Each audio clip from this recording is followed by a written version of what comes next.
आत्म भाव न भावता जीव लहे केवल ज्ञान रे। आत्म भाव न भावता जीव लहे केवल ज्ञान रे।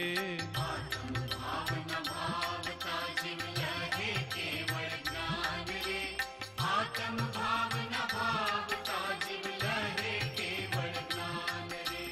आत्म भाव न भावता जीव लहे केवल ज्ञान रे। आत्म भाव न भावता जीव लहे केवल ज्ञान रे। आत्म भाव न भावता जीव लहे ज्ञान रे। आत्म भाव न भावता जीव लहे केवल ज्ञान।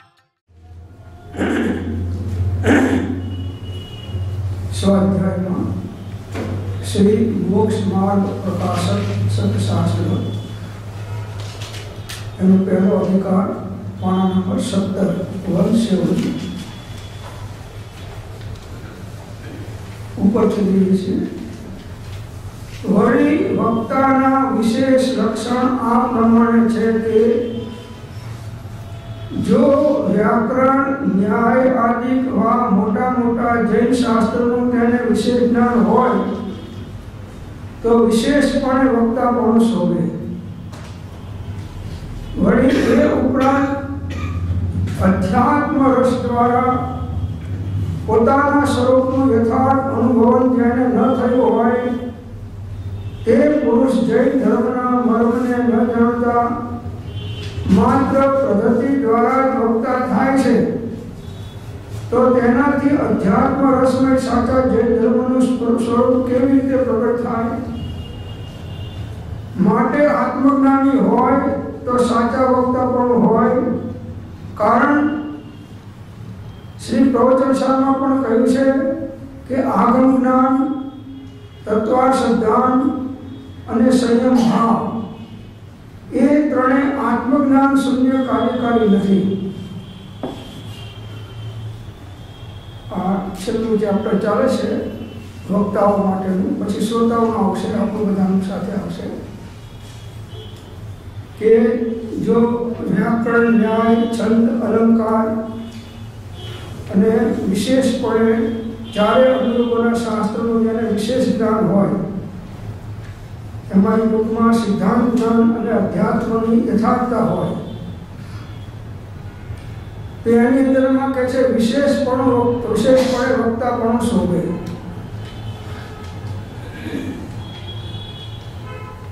તો પ્રાય એની અંદરમાં કોઈ ભૂલ આવવાની સંભાવના ઓછી રહે।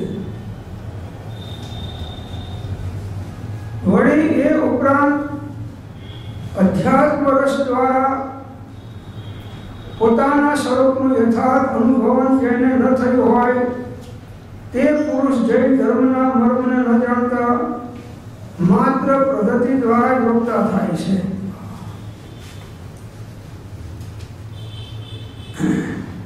सरस वाक्य है कि अध्यात्म रस द्वारा पोताना स्वरूपનું यथार्थ अनुभव જેને ના થયો હોય જે જીવ વક્તા આત્માના અનુભવ રહિત હોય ભલે શાસ્ત્ર જ્ઞાન ગમે એટલું હોય, શાસ્ત્ર જ્ઞાન ગમે તેટલું હોય પણ જો આત્મજ્ઞાન ના હોય તો शास्त्र ज्ञान थी निवेड़ो आवतो नथी, अनुभव ज्ञान थी निवेड़ो आवे छे। अनुभव वाळो पुरुष तेनी रजूआत यथार्थ थशे, अनुभवात्मक शैलीथी थशे। मात्र शास्त्रनो अभ्यासी छे के शास्त्रना हवाला घणा आपशे पण एने वस्तुनुं भान नहीं होवाना कारणे तेनी प्रभुनामां यथार्थता आवी शकती नथी। गमे ते होय, इंडिया जेवो मोटो पंडित होय के मोटो त्यागी होय के गमे तेटलो मोटो साधक होय पण जो अनुभव वगर छे तो ए साचो वक्ता कहेवातो नथी। ए वात ठीक छे। एवा वक्ताओ माटे महापुरुषे कह्युं छे के भाई एमने कदाच बोध आपवानो उदय आवे तो एमने उपशम वैराग्य अने भक्तिनो बोध आपो, सिद्धांत बोधनी अंदर में पड़વું नहीं। જીવોના ક્રોધ માન માયા લોભ કસાયના ભાવ મંદ પડે, વૈરાગ્ય ભાવની વૃદ્ધિ થાય અને સાચા દેવ ગુરુ ધર્મ પ્રત્યેની ભક્તિ વધે. એ ભક્તિનું સ્વરૂપ એવા પ્રકારે બોધ આપવો. દેશી દવા છે એટલે નુકસાન નહીં કરે, અને પેલી વિલાયતી દવા છે સિદ્ધાંત બોધ છે એ વિલાયતી દવા છે, એ નુકસાન કરી નાખે જો યોગ્યતા વગર આપવા જાય તો. કેમ કે યોગ્યતા વગરના જીવને આપી દેવાનો, એ તો પોતે યોગ્યતા વગરનો છે અને બીજો યોગ્યતા વગર, એટલે જીવ ઊંધા પાટે ચડી જવાનો. વક્તાઓ પર પણ મોટી જવાબદારી હોય છે. જો એક જીવને પમાડે તો એ શંકર નામ કર્મ ગોત્ર પાડે, અને જો ઊંધા ચડાવે તો પછી નીચે અધોગતિમાં જતા રહે છે. મિથ્યાત્વ જેવું મોટું કોઈ પાપ છે નહીં, અને મિથ્યા પ્રવૃત્તિના ઉત્સુત્ર પ્રવૃત્તિ કરી એ મોટો દોષ છે. જૈન ધર્મના મર્મને ન જાણતા, જૈન ધર્મનો મર્મ માર્ગ શાસ્ત્રમાં છે, પણ મર્મ તો સત્પુરુષના હૃદયમાં હોય છે. મર્મ ઉકેલવા માટે જ્ઞાની જોઈએ. શાસ્ત્રોમાં તો લખ્યું હોય, એક જગ્યા લખેલું કે ભાઈ માથું વાઢે માલ કાઢે, પાડ્યો મૂકેલો, પાડ્યો જંગલમાં ગામથી 1 માઇલ દૂર. 30-35 વર્ષ સુધી પાડ્યો રહ્યો, પણ કોઈના માલ હાથમાં આવ્યો નહીં, અને માલ હતો એ હકીકત હતી. પછી તમારા જેવો કોઈ વિચક્ષણ પુરુષ ત્યાં આવે ને જોયું કે આ માથું વાઢે માલ કાઢે, આ પથ્થર ઘણા ટાઈમથી છે પણ કોઈના હાથમાં માલ આવ્યો નથી, આપણે આનું ચિંતન કરો, આમાં શું રહસ્ય છે. તે મંદિરના ઓટલા ઉપર બેઠી અને ધ્યાનમાં બેસી ગયો, અને આના ઉપર ચિંતન અને ચાલુ કર્યું કે માથું વાઢે એ માલ કાઢે. તો કોનું માથું વાઢવું? અહીં બીજું તો કોઈ દેખાતું નથી, હું એક છું, તો મારું માથું વાઢું તો પછી માલ શું કામનું? મારું માથું વાઢી જાય તો પછી માલ શું કામનું? કોનું માથું વાઢવું? બહુ વિચારતા ચારે બાજુ નજર કરી, કઈ માથાવાળી વસ્તુ દેખાય જ નહીં. અને આમાં લખ્યું છે એટલે વસ્તુ તો સાચી હોય, નહીં તો પાડ્યો કોઈ મૂકે નહીં. પછી અંદરમાં બગાસ હોય તો ઊંચું જોયું તો મંદિરનું શિખર દેખાણું. તો કે આ મંદિર એક માથાવાળું છે, બીજું કોઈ માથાવાળા દેખાતા. તો કે આનું માથું વાઢું જો માલ મળવાનો અર્થ મળશે, અને નહીં તો જીર્ણોદ્ધાર કરાવો તો ઘણા છે, કરાવી નાખશે જીર્ણોદ્ધાર. મંદિર ઉપર ચડીને એના ઉપરનું કળશનું માથું કાઢી અંદરમાં રત્નોની કુરડી હતી, એના હાથમાં આવી. મર્મ બસ એ જ ધર્મનો મર્મ આવે છે ને. તું છૂટે દેહાધ્યાસ તો નહીં કરતા તો કર્મ, નહીં ભોગતા તો તેનો એ જ ધર્મનો મર્મ. એ જ ધર્મથી મોક્ષ છે, તું છો મોક્ષ સ્વરૂપ, અનંત દર્શન જ્ઞાન તું અજ્ઞાન. મર્મ શું? દેહાધ્યાસ છૂટે, પરમાથી અહમ બુદ્ધિ મમત્વ બુદ્ધિ છૂટે. આ એનું રહસ્ય છે. ભલે આપણે ગોખી જઈએ, બોલી જઈએ છીએ, પણ હજી પર સાથેની તદાત્મ્યતા છે, નિવર્તી શકતા નથી અજ્ઞાની જીવો. હજી દેહાત્મ બુદ્ધિ એની ટળી નથી. બોલવા છતાં, વાંચી ગયો હોવા છતાં, એના ઉપર પુસ્તક લખી ગયો હોવા છતાં, એના ઉપર અનેક પ્રકારના ભાષણો વ્યાખ્યાનો આપ્યો હોવા છતાં, એ મર્મ સમજનારા કોક વિલા હોય છે. અને જે મર્મને સમજે છે એ તો સમજીને સમાઈ જાય છે, પછી કુદાકુદ કરતા નથી, સમજી ગયા.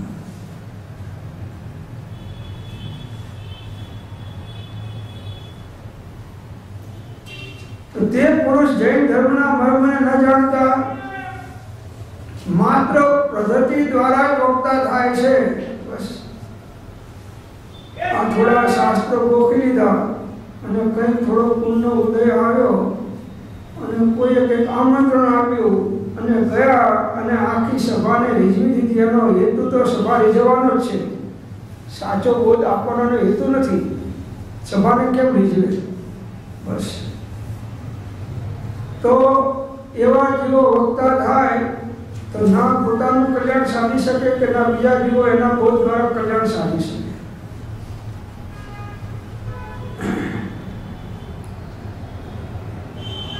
ઉપરથી પોતે નુકસાન પામે અને બીજાને નુકસાન પામવામાં નિમિત્તભૂત થાય એટલે મહા નુકસાન થાય.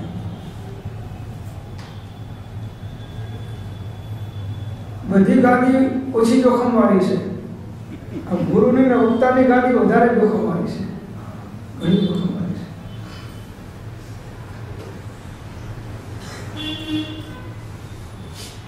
તો તેનાથી અધ્યાત્મ રસમય સાચા જૈન ધર્મનું સ્વરૂપ કેવી રીતે પ્રગટ થાય? જે પોતે અનુભવ નથી જૈન ધર્મનો સાચો, તે બીજાને કેવી રીતે બોલી શકે? માટે આત્મજ્ઞાની હોય ત્યાં સાચું વક્તા પણ હોય, આત્મજ્ઞાન ત્યાં મુનિ પણ તે સાચા ગુરુ હોય, બાકી ગોકુળ કલ્પના આત્માથી નહીં. જો આત્મજ્ઞાની હોય એ જ સાચા વક્તા થઈ શકે, હોઈ શકે. બીજા ભલે હજારો શાસ્ત્રોના હવાલા આપતા હોય અને આખી સભાને સ્તબ્ધ કરી દેતા હોય તો પણ એ યથાર્થ વક્તાના લક્ષણમાં આવતું નથી. આત્મજ્ઞાની સાચા વક્તા હોય છે. ઓછું બોલે તો પણ ઘણા જીવો પ્રાપ્ત કરી લે, અને પેલું ઘણા બોલે તો પણ એક જીવો પણ પ્રાપ્ત કરી શકે નહીં. કારણ શ્રી પ્રવચન સાધમાં પણ કહ્યું છે કે આગમ જ્ઞાન, તત્વા સિદ્ધાંત અને સંયમ ભાવ એ ત્રણે આત્મજ્ઞાન શૂન્ય કાર્યકારી નથી. મોક્ષ માર્ગમાં શું કહ્યું? આગમોનું શાસ્ત્રોનું જ્ઞાન ગમે એટલું હોય એને,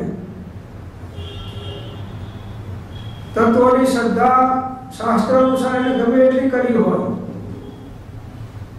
અનુભવાત્મક શ્રદ્ધા નથી, માત્ર શાસ્ત્ર જ્ઞાનના આધારે નવતત્વ અને જીવ તત્વની શ્રદ્ધા કરી છે. અને સંયમ ભાવ એટલે ચારિત્ર હોય, બહારમાં મુનિ પણ હોય. એ ત્રણે જો આત્મજ્ઞાન શૂન્ય હોય તો મોક્ષ માર્ગમાં કાર્યકારી નથી. આત્મજ્ઞાન શૂન્ય વાળાની ધર્મની સર્વ ક્રિયા સંસારના હેતુભૂત થાય, મોક્ષના હેતુભૂત થઈ શકે નહીં. સામાન્ય પુણ્ય માંગે, કેમ કે કસાય બંધ પાડે એટલે પુણ્ય તો થોડું બંધાય, પણ એનું 84નું પરિભ્રમણ અટકી શકે નહીં અજ્ઞાનીનું. આપણે કેટલી વાર શાસ્ત્રો અનાદિકાળથી વાંચ્યા હશે, મુનિ કેટલી વાર થયા હશો, આચાર્ય કેટલી વાર થયા હશો, શિષ્યો કેટલી વાર કર્યા હશે,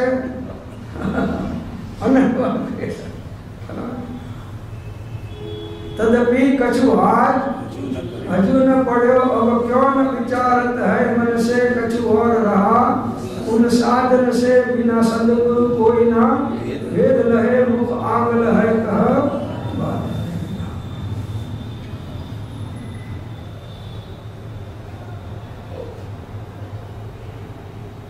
અત્યારે જો 99% આ ભૂમિકાના જીવો છે. હાલ જોઈએ ત્યાગી હોય કે રાગી હોય, કોઈ પણ હોય, ઠીક છે, પણ આત્મજ્ઞાન શૂન્ય છે. એની અંદરમાં સાચું વક્તા પણ આવી શકતું નથી. એક સળગતો દીવો હજારો દીવોને સળગાવી શકે, પણ 1000 દીપક બુઝાયેલા હોય એ એક દીપકને સળગાવી શકે નહીં. એક દીપક સળગતો હોય એ 1000 દીપકોને સળગાવી શકે, પ્રગટાઈ શકે, પણ 1000 પ્રગટ્યા વગરના દીપકો હોય એ એક દીપકને પ્રકાશી શકે નહીં. વાંજણી ગાયને 100 મણ કપાસે ખવડાવો તો કેટલું દૂધ આપે? એક ટીપું દૂધ ના આપે. આત્મજ્ઞાની હોય તો સાચા વક્તા પણ હોય. તો આગમ જ્ઞાન ગમે એટલું હોય એનાથી અંજાઈ જવાનું નથી. કોઈનું તત્વ સિદ્ધાંત બહારનો ભલે શાસ્ત્રના અનુરૂપ દેખાતું હોય તો એનાથી પણ અંજાઈ જવાનું નથી. અને કોઈમાં બહારમાં વધારે ચારિત્ર હોય તો એનાથી પણ અંજાઈ જવાનું નથી. ખરું ચારિત્ર તો ઉપયોગનું સ્વરૂપમાં સ્થિર થવું એ ચારિત્ર છે, એ સંયમ ભાવ છે.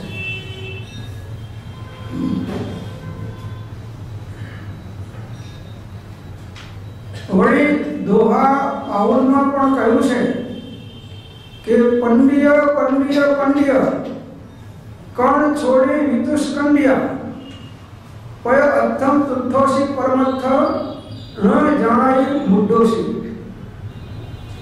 હે પાંડે, હે પાંડે, હે પાંડે, તું કણને છોડીને માત્ર તુષક ખાડે છે. અર્થાત તું અર્થ અને શબ્દમાં સંતુષ્ટ છે પણ પરમાર્થ જાણતો નથી, માટે મૂર્ખ જ છે. જબરજસ્ત આખો પાડે છે. પાંડે એટલે પંડિત. હે પંડિત, હે પંડિત, હે પંડિત, તું કણને છોડીને, દાણાને છોડીને ભૂસાને પકડે છે, ખાંડે છે. ચોખાના છોતરાને ખાંડે તો કેવો કહેવાય? કેમ ખાંડે છે? આમાંથી ચોખા કાઢો પણ આ તો ચોખા વગરના પોતરા છે, આમાંથી ક્યાંથી નીકળે?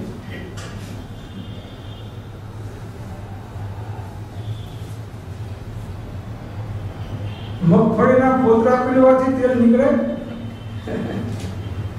ના નીકળે. મગફળીના પોતરા, મગફળીના દાણા હોય તો નીકળે, પણ મગફળીના પોતરા પીળવાથી તેલ નીકળે નહીં. તું ખાંડે છે. અર્થાત તું અર્થ અને શબ્દમાં સંતુષ્ટ છે પણ પરમાર્થ જાણતો નથી, માટે મૂર્ખ જ છે. મોટા ભાગના જીવો કંઈક શબ્દોના અર્થો કરે, કંઈક કંઠસ્થ કરે, કંઈક હજારો શાસ્ત્રોના અંદરમાં આધાર આપી શકે એટલે સંતુષ્ટ થઈ જાય. ઓહો, ઘણા રેફરન્સ આપ્યા છે.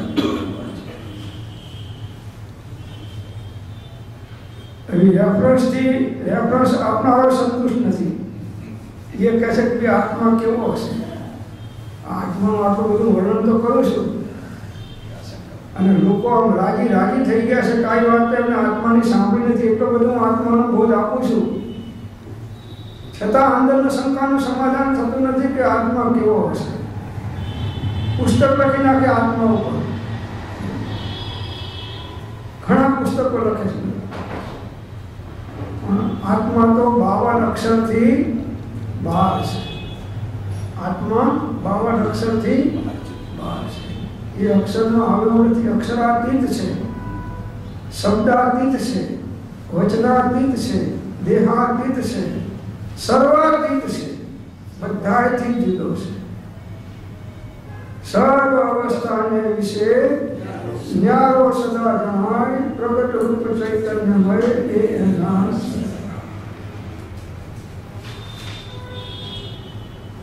એટલે અર્થ અને શબ્દમાં સંતુષ્ટ નહીં થવું એમ કહે છે. ઘણું વાંચ્યું એટલે મારું કામ થઈ ગયું એવું નથી કરવું. ઘણી અમુક પ્રકારની બાહ્ય સાધનાઓ કરી એટલે મારું કામ થઈ ગયું એવું નથી કરવું. એવું તો અનાધિકારનું હું વાત કર્યું છે. પરમાર્થ, સાચો પરમાર્થ જાણે તો કામ થાય.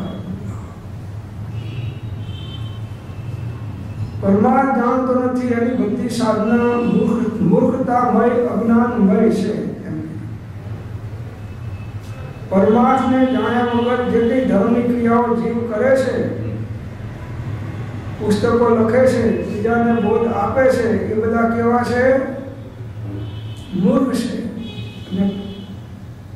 બોધ આપનારા મૂર્ખોના સરદાર છે. એટલે સાંભળનારા મૂર્ખો છે, આપનારા મૂર્ખોના સરદાર છે. બધાની દુકાનો ધમધુકાર ચાલે છે. બધાના વેપાર તો બધાના ચાલે. એક વિતરાગની દુકાન ઉપર તાળા મારેલા છે. અહીંયા કોઈ નથી કરી.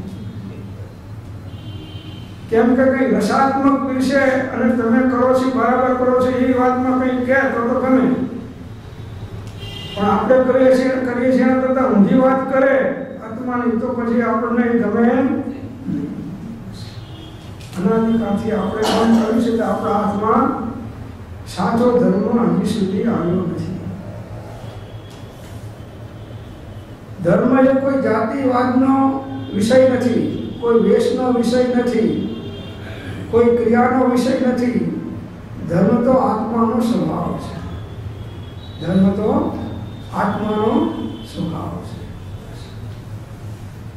અને સ્વભાવનો આશ્રય કરનારને ધર્મ પ્રગટ થાય. શાસ્ત્રના આશ્રય કરનારને ધર્મ પ્રગટ ના થાય. ધર્મ પ્રગટ થવાનું અંદરમાં પ્રેરણા મળે.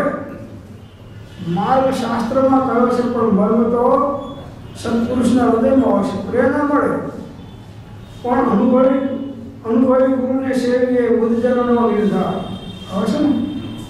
અનુભવી ગુરુને સેવીએ બુદ્ધજનોનો નિર્ધાર. વળી 14 વિદ્યામાં પણ પહેલા અધ્યાત્મ વિદ્યા પ્રધાન કહી છે. માટે અધ્યાત્મ રસનો રસિક વક્તા હોય તે જ જૈન ધર્મના રહસ્યનો વક્તા જાણવો. અધ્યાત્મ વિદ્યા આત્માનો સર્વાંગ યથાર્થ બોધ 6 પદ દ્વારા 9 તત્વ દ્વારા, અને એમાંય 9 તત્વમાં ઉપાદેય એકમાત્ર પોતાનો આત્મા જ છે. બાકી કોઈ ઉપાદેય નથી, આરાધવા યોગ્ય નથી, અવલંબન લેવા યોગ્ય નથી. આ વિશ્વમાં કોઈ પરનું અવલંબન લેવા યોગ્ય નથી. માત્ર પોતાના સ્વરૂપનું અવલંબન જ કાર્યકારી મોક્ષ માર્ગમાં થાય છે. પહેલા ગુરુ અને ભગવાનનું અવલંબન લેવાનું છે, પહેલા શાસ્ત્રોનું બધાનું. પછી જેમ જેમ આગળ જાય તેમ એ પણ છોડવાનું છે. સાહેબ પહેલાથી છોડાવી તો પછી શા માટે પકડ્યું? એટલે મુંબઈ જવું હોય તો ગાડી પકડવી પડે, પણ મુંબઈ આવે એટલે ગાડી છોડવી પડે. મુંબઈ આવે એટલે ગાડી છોડવી પડે નહીં કે સાહેબ અમે તો ટિકિટ કરી દીધી, શું રે ભાઈ જઈશ 15માં હોય ને અંદરમાં ડેપો યાર્ડમાં પહોંચીશ ગાડી ટાઈમ પહોંચશે. 14 વિદ્યાઓ છે મુખ્યપણે. આમ તો ઘણી વિદ્યાઓ છે, એમાં બધામાં કઈ વિદ્યા પ્રધાન કહેવાય? અધ્યાત્મ વિદ્યા. ચારે બાજુથી આત્માને જાણવો, અનુભવવો, વેદવો, ચિંતન મનનમાં લેવો, ધ્યાનમાં લેવો અને એમાં ઉપયોગને એકાગ્ર કરવો. આ અધ્યાત્મ વિદ્યા પ્રધાન કહી છે. માટે અધ્યાત્મ રસનો રસિક વક્તા હોય તે જ જૈન ધર્મના રહસ્યનો વક્તા જાણવો. અધ્યાત્મ રસનો પણ કેવો હોય? રસિક હોય વક્તા. એ જ જૈન ધર્મના રહસ્યનો. હવે અધ્યાત્મને પાછળ મૂકી બધી ક્રિયાકાંડોમાં થઈ જાય, ખેંચી જાય, એ વક્તા સાચો નથી. ખરી ક્રિયા તો આત્માના સ્વરૂપમાં ઉપયોગને સ્થિત કરવો એ જ છે ધર્મ ક્રિયા, જ્ઞાન ક્રિયા. નિજ સ્વરૂપ જે ક્રિયા સાધે તેહ અધ્યાત્મ લઈએ રે. જે ક્રિયા કરી ચૌકટ સાધે તેન અધ્યાત્મ કહીએ. શ્રી શ્રેયસ જિન અંતર્યામી આત્મ રામી નામી રે. જૈન ધર્મ રહસ્ય પ્રસાર છે. વળી જે વક્તા બુદ્ધિના ધારક હોય તથા અવધિ મનોપર્ય અને કેવળ જ્ઞાનના ધણી હોય તે મહાવક્તા જાણવા. સર્વોત્કૃષ્ટ ઉત્તમ વક્તા કોણ? કેવળ જ્ઞાની પરમાત્મા, જેમને સંપૂર્ણ લોકાલોકનું જ્ઞાન પ્રગટ થઈ ગયું છે અને જેમનો ઉપયોગ અખંડપણે આત્મામાં સ્થિર છે. એ ભગવાનની દિવ્ય ધ્વનિની અંદરમાં 14 પુરોનો સાર દિવ્ય ધ્વનિમાં આવી જાય છે. સમસ્ત શાસ્ત્રો એના આધારથી પછી રચાય છે. ને સંપૂર્ણ યોગ્ય વક્તા કોણ કહેવાય? કેવળ જ્ઞાની પરમાત્મા, તીર્થંકર ભગવાન. અને બીજા બાકીના પછી નંબરમાં મનોપરિજ્ઞાની, અવધિ જ્ઞાની, મુનિ. આ બધા મુનિઓ હોય. પરમાવધિ, સર્વાવધિ જ્ઞાન મુનિઓનો હોય. મનોપરિજ્ઞાન પણ મુનિઓનો હોય. સાવકોને ન હોય મનોપરિજ્ઞાન. એ મહાવક્તા જાણવા.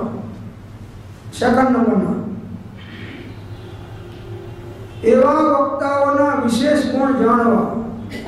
આવા વક્તાઓના અનેક પ્રકારના કેટેગરીઓ છે વક્તાઓની, પણ એમાં બધી કેટેગરી લગભગ બતાવી દીધી. અમને આગળ આપણે બધું આવી ગયું છે. એ વિશેષ ગુણધારી વક્તાનો સંયોગ મળી આવે તો ઘણું સારું, પણ ન મળે તો શ્રદ્ધાનાદિ ગુણોના ધારક વક્તાઓના મુખથી શાસ્ત્ર શ્રવણ કરવું. આ કાળમાં આવા તો બહુ દુર્લભ છે, કેમ કે આ પંચમ કાળ છે, એટલે એમાં મનોપરિજ્ઞાનીઓ કે કર્મ વિજ્ઞાનીઓ કે કેવળ જ્ઞાની મળતા નથી. તો વિશેષ ગુણધારી કોઈ વક્તા હોય, કેવા ગુણધારી? કયા ગુણધારી? સમ્યક દર્શન, જ્ઞાન, ચારિત્ર, તપ વગેરે ગુણધારી. એ ગુણની લેવાનું. એમાં મુખ્યપણે બધા ગુણ આવી જાય. ક્ષમા, માર્દવ, આર્જવ, સત્ય, શૌચ, સંયમ, તપ, ત્યાગ, આકિંચન, બ્રહ્મચર્ય, આ બધા ગુણ એની અંદરમાં સમાવેશ પામી જાય.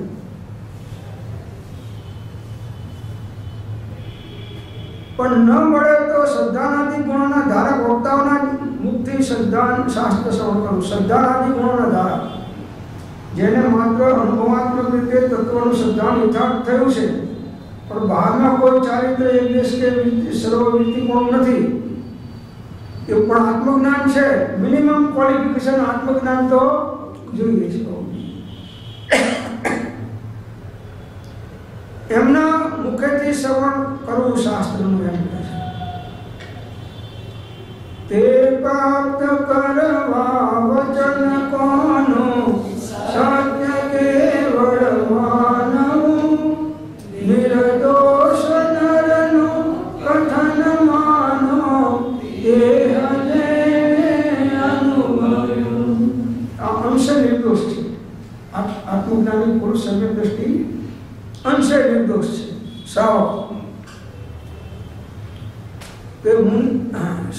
એવા ગુણવંત મુનિવા શ્રાવકના મુખથી તો શાસ્ત્ર શ્રવણ કરવું યોગ્ય છે. આવા ગુણવાળા હોય, સમ્યક દર્શન, જ્ઞાન, ચારિત્ર વગેરે ગુણવાળા મુનિ હોય કે શ્રાવક હોય, એમના મુખેથી તો શાસ્ત્ર શ્રવણ કરવું યોગ્ય છે.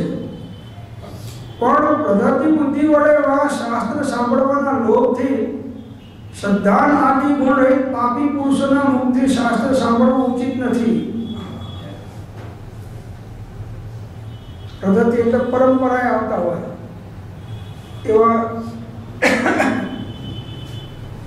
કે આમની પેઢી પછી આવે, એના પછી આવે, અને આપણે એમને અનુસરીએ કે બીના અમે તો આ ગચમાં છીએ, તો આ મતમાં માનીએ છીએ, એટલે અમારી માન્યતાના ગચમાં આ બધા છે. બધા પરંપરા પદ્ધતિ બધી એમની પાસેથી શાસ્ત્ર સાંભળવા લોભથી શ્રદ્ધાન આદિ ગુણ રહિત પાપી પુરુષોના મુક્તિ શાસ્ત્ર સાંભળવું ઉચિત નથી. શ્રદ્ધાન આદિ ગુણ રહિત સમ્યક દર્શનના ગુણ વગરના એ બધા કેવા પુરુષો છે? ભલે મહાવૃતધારી ત્યાગી હોય તો પણ કેવો છે? પાપી છે. મિથ્યાત્વનો પાપ તો છે, મોટો પાપ.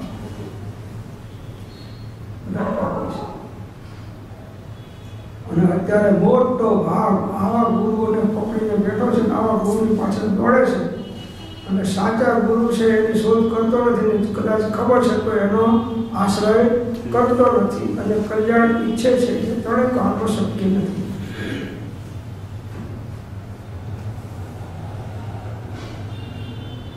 દશાવાળા જીવનો બોધ હોય એ દશાને પ્રાપ્ત કરવામાં નિમિત્તભૂત થાય. દશા વગરના જીવનો ગમે એટલો ઊંચો બોધ હોય, શાસ્ત્રોક્ત બોધ હોય, બહારમાં ચારિત્રધારી હોય તો પણ એનો બોધ અંદરમાં અસર કરતો નથી.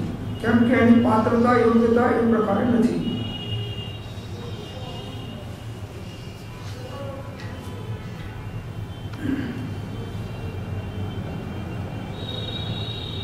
કહ્યું છે કે તમ જીણ આણ પરણય ધમ્મો સોયત્ય સુગુરુ પાસમી ઉચ્ચિયો શ્રદ્ધાઓ તત્સુએ સ કહગાઓ. જે જીન આજ્ઞા માનવામાં સાવધાન છે તેમને નિર્ગુણ સુગુરુના નિકટમાં જ ધર્મ શ્રવણ કરવો યોગ્ય છે, અથવા એ સુગુરુના ઉપદેશને કહેવાવાળા ઉચિત શ્રદ્ધાળુ શ્રાવકના મુખથી ધર્મ શ્રવણ કરવા યોગ્ય છે. એવો ધર્મ બુદ્ધિમાન વક્તા ઉપદેશ કરતા હોય તે જ પોતાનું અને અન્ય જીવોનું ભલું કરે. જીન આજ્ઞા માનવામાં સાવધાન છે, જીન આજ્ઞા આધીન જો તે પણ ક્ષણ ઘટતી જાતી સ્થિતિમાં અંતે થાય નિજ સ્વરૂપમાં લીન. જીન આજ્ઞા માનવામાં સાવધાન છે. ક્યારેય જીન આજ્ઞાથી આગો પાછો થતો નથી. પ્રવૃત્તિમાં પોતાની શક્તિ અનુસાર આચરણ કરે છે, પણ શ્રદ્ધાની અંદરમાં 99.99 નથી, 100% જીન આજ્ઞા. તેમણે નિર્ગત સુગુરુના નિકટમાં ધર્મ શ્રવણ કરવો યોગ્ય છે. આ કાર્યમાં ફર્સ્ટ બેસ્ટ આ કોણ? નિર્ગત સદગુરુ, આત્મજ્ઞાની મુનિ, એ નિર્ગત સદગુરુ કહેવાય.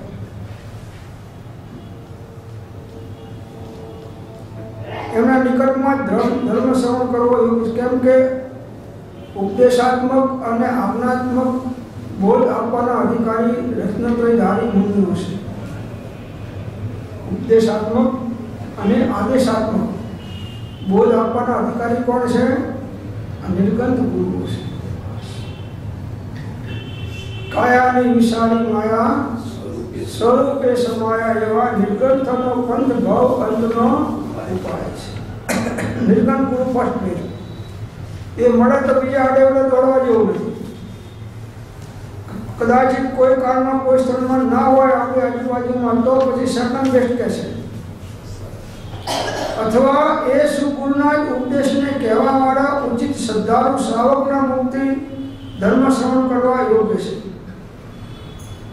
પેલા ના હોય તો એ સદગુરુના ઉપદેશને કહેવાવાળા આગમ અનુસાર બોધ કરનારા શ્રાવકો, ઉચિત શ્રદ્ધાળુ શ્રાવક. શ્રદ્ધાળુ એટલે સમ્યક દ્રષ્ટિ, ઉચિત ભૂમિકા અનુસાર શ્રાવકમાં જો 10 પ્રતિમાધારી 11 પ્રતિમાધારી મળે તો ઉત્તમ છે. 7 થી 10 સુધીના મધ્યમ છે, 7 સુધીમાં જગન્ય છે. એવા શ્રાવકના મુખથી ધર્મ શ્રવણ કરવો યોગ્ય છે.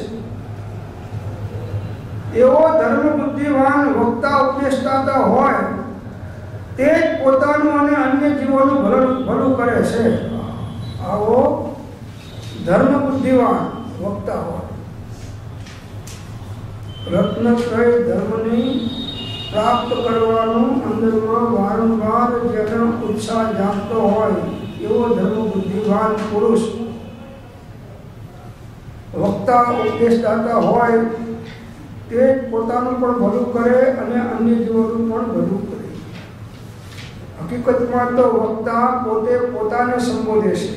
આનું સંગીત શ્રોતા બધા સાંભળે છે ને એનું કલ્યાણ થાય છે, પણ વક્તાનું લક્ષણ છે એ પોતે પોતાને અનુસરીને જ બોધ આપે અને એ બોધ પોતાને જ લાગુ પડે.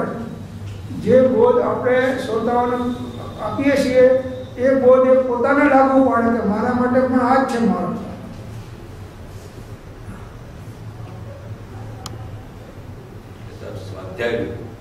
હા, અને તે સ્વાધ્યાય અને તે કોઈ મહાપુરુષોની આજ્ઞા લઈને એમને મેં નહીં તો સ્વચ્છંદ આવી જાય.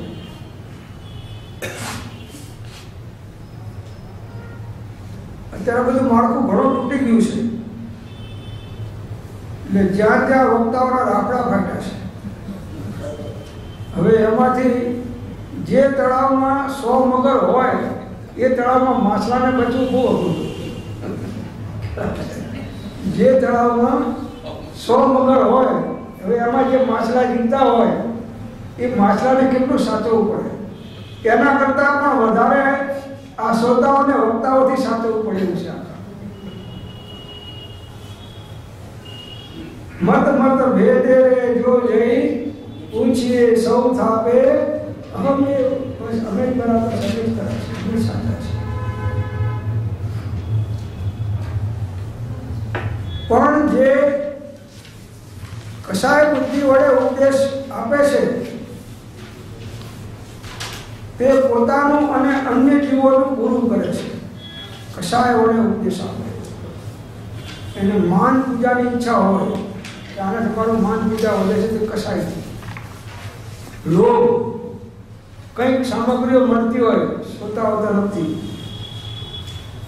ખાવા પીવાની સામગ્રી મળતી હોય, કપડાં મળતા હોય, પૈસા મળતા હોય, કે બીજી સગવડો મળતી હોય, એ દ્રષ્ટિ રાખીને ઉપદેશ આપે છે. એવા જીવો પોતાનું પણ ગુરુ કરે છે અને અન્ય જીવોનું પણ ગુરુ કરે છે. નિષ્પૃહ હોવો જોઈએ વક્તા, તો હોવો જોઈએ નિષ્પૃહ.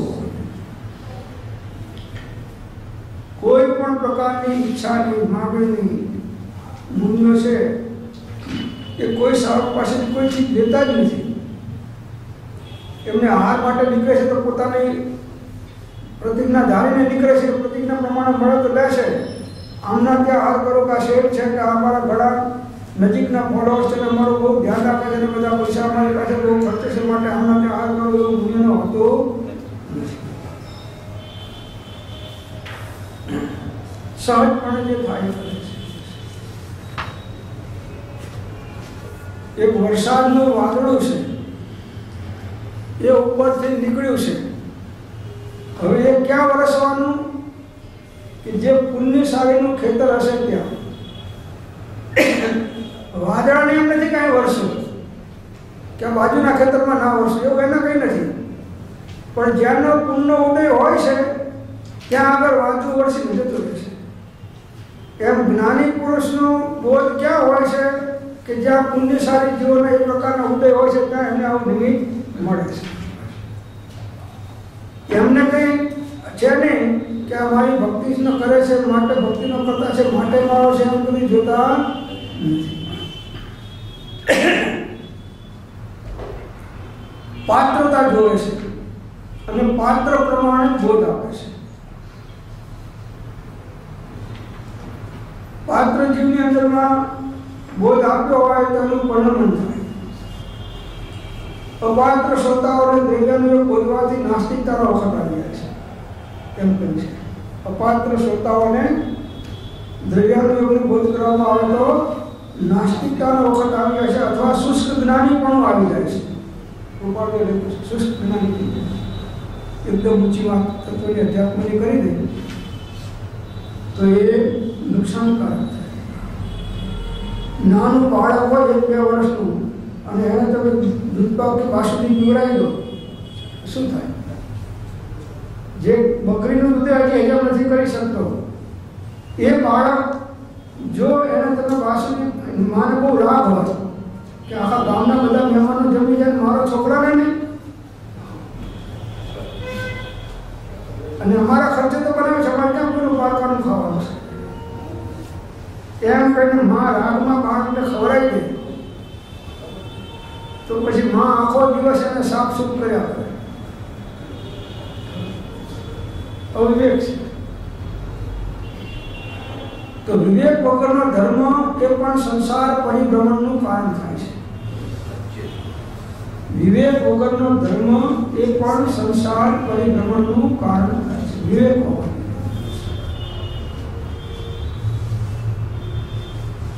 તો પોતાનું રીત શેમાં છે એનો હવે આપણે ઘણા વર્ષોથી આ બધું સાંભળીએ છીએ, વાંચીએ છીએ, તો નિર્ણય કરવો જોઈએ. શું કરવાથી પોતે સુખી, શું કરવાથી પોતે દુઃખી, પોતે કોણ ક્યાંથી છે આપ એનો માંગો શીખવો. શું કરવાથી હું સુખી થઉં સાચો? પૈસા ભેગા કરો તો સુખી થાવ, ત્યારે બહારમાં માન પૂજા પડે તો સુખી થવું, ત્યારે બધા ભાષણો કરો તો સુખી થવું, પુસ્તકો લખું તો સુખી થવું, ધર્મની બીજી બધી બાહ્ય પ્રવૃત્તિ કરું, વ્યવહારિક તો હું સુખી થવું. શું કરવાથી પોતે સુખી, સાચો સુખી. ખોટા સુખી તો બધા ઘણા છે. सुखिया सब संसार है, खावे अरु सोवे, और दुखिया दास कबीर है, गावे अरु रोवे.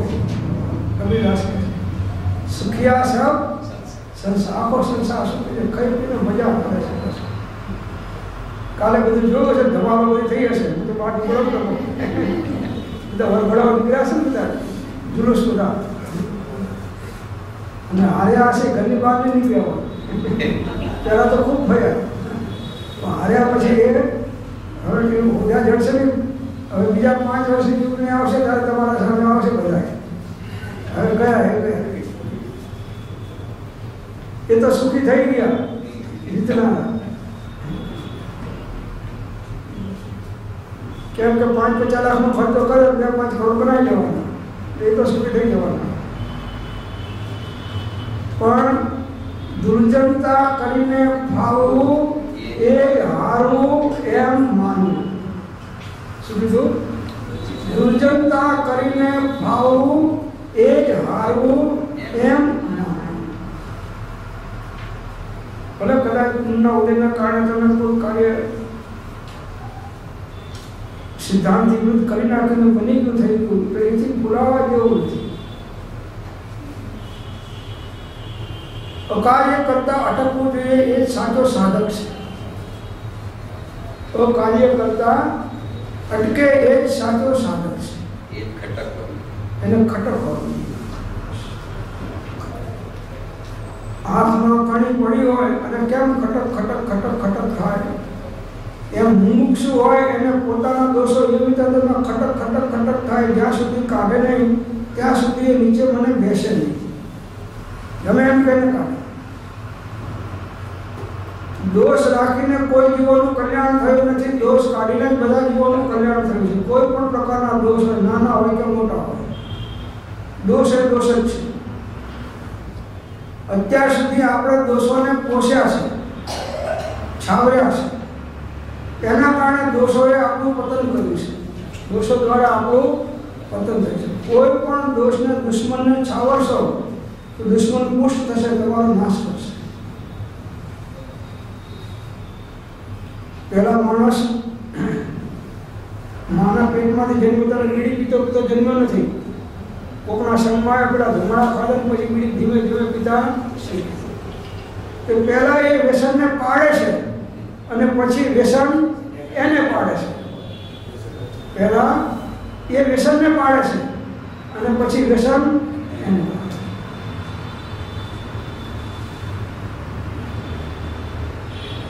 તો આપણાથી બીજાનું અહિત ના થાય એ પણ ધ્યાન રાખવું એ આપણી ફરજ છે. અજ્ઞાનતાના કારણે થઈ જાય છે. અનુકંપા ગમે એટલી હોય પણ અનધિકારી જીવ અનુકંપા કરવા જાય તો 100 પરને નુકસાન થાય. અનધિકારી જીવ ખોટી અનુકંપા કરે તો 100 ને નુકસાન થાય અને પરને પણ નુકસાન થાય. એ જીવ દેખતો નથી, એને અંદરમાં હોશ આવે છે કે બધાને પમાડી દો, બધાને સમજાવી દો, બધાને માર્ગ ઉપર ચડાવી દો. અત્યારે અમે બિચારાને કોઈ મળતું નથી અને મારા જેવું અત્યારે કોઈ છે નહીં, એમ મારા જેવું અત્યારે કોઈ છે નહીં તો પમાડી. પમાડવાનો રોગ પણ મહારોગ છે. પામેલો પમાડે. કોણ પમાડે? પામેલો.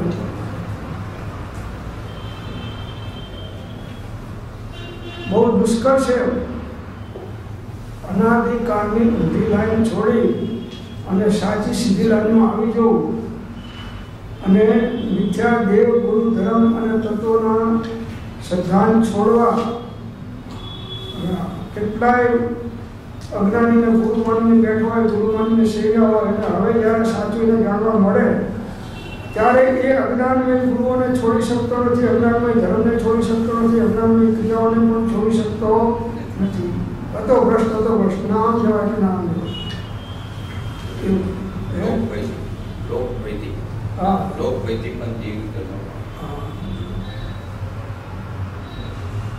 ધ્યાન રાખવાનું છે, ખૂબ ધ્યાન રાખવાનું છે.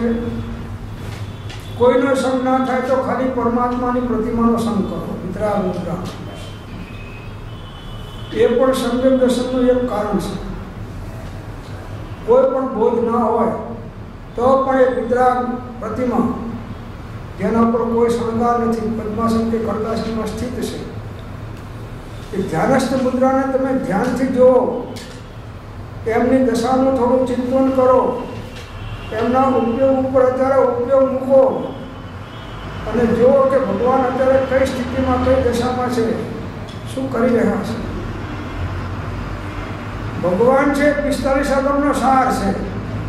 ભગવાનની પ્રતિમા એ 45 આગમનો, બધા આગમનો સાર ભગવાનની વિતરાગ મુદ્રા છે, ધ્યાનસ્થ મુદ્રા છે. ત્યાં અડધો કલાક બેસો તો તમને ધ્યાનસ્થ થવાની પ્રેરણા મળશે. અડધા કલાક તમે બેસો પણ આ તો જય ભગવાન જય ભગવાન જય ભગવાન આ 10 મિનિટ ભંડારમાં નાખીને રહેવાનું. આ સાહેબ બહુ ઉતાવળ છે, આ બેસતો નથી.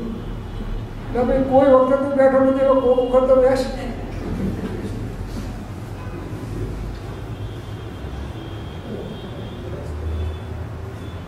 બધે દોડ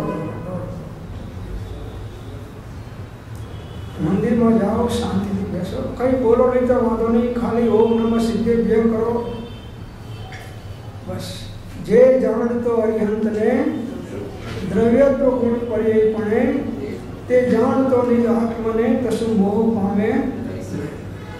મોહ અજ્ઞાન નાશ થઈ જાય. રસમો અને ચારિત્રમો બે અરિહંત ભગવાનને જાણે દ્રવ્ય ગુણ પર્યાયથી. દ્રવ્ય તો આપણે જેવું છે, ગુણો એમને પ્રગટ થયા છે ને આપણે કરવાના છે. અને પર્યાયની અંદરમાં એ વર્તમાનમાં પોતાના સ્વરૂપને અનુભવી રહ્યા છે અને આપણે શુભાશુભ ભાવો દ્વારા પ્રવહી રહ્યા છીએ. એમ જેમ જેમ જેમ હું સૂક્ષ્મ વિચારથી ઊંડો ઉતરું છું તેમ તેમ તમારા તત્વના ચમત્કારો મારા સ્વરૂપનો પ્રકાશ કરે છે. કેવા છે ભગવાન? તમે વિરાગી, નિર્વિકારી, સચ્ચિદાનંદ સ્વરૂપ, સહેજાનંદી, અનંત જ્ઞાની, અનંતશ્રી અને ત્રૈલોક્ય પ્રકાશક. આ ગુણો ઉપર આપણી દ્રષ્ટિ જોઈ. તમે નિરાગી છો, રાગ દ્વેષથી સંપૂર્ણ રહી છો.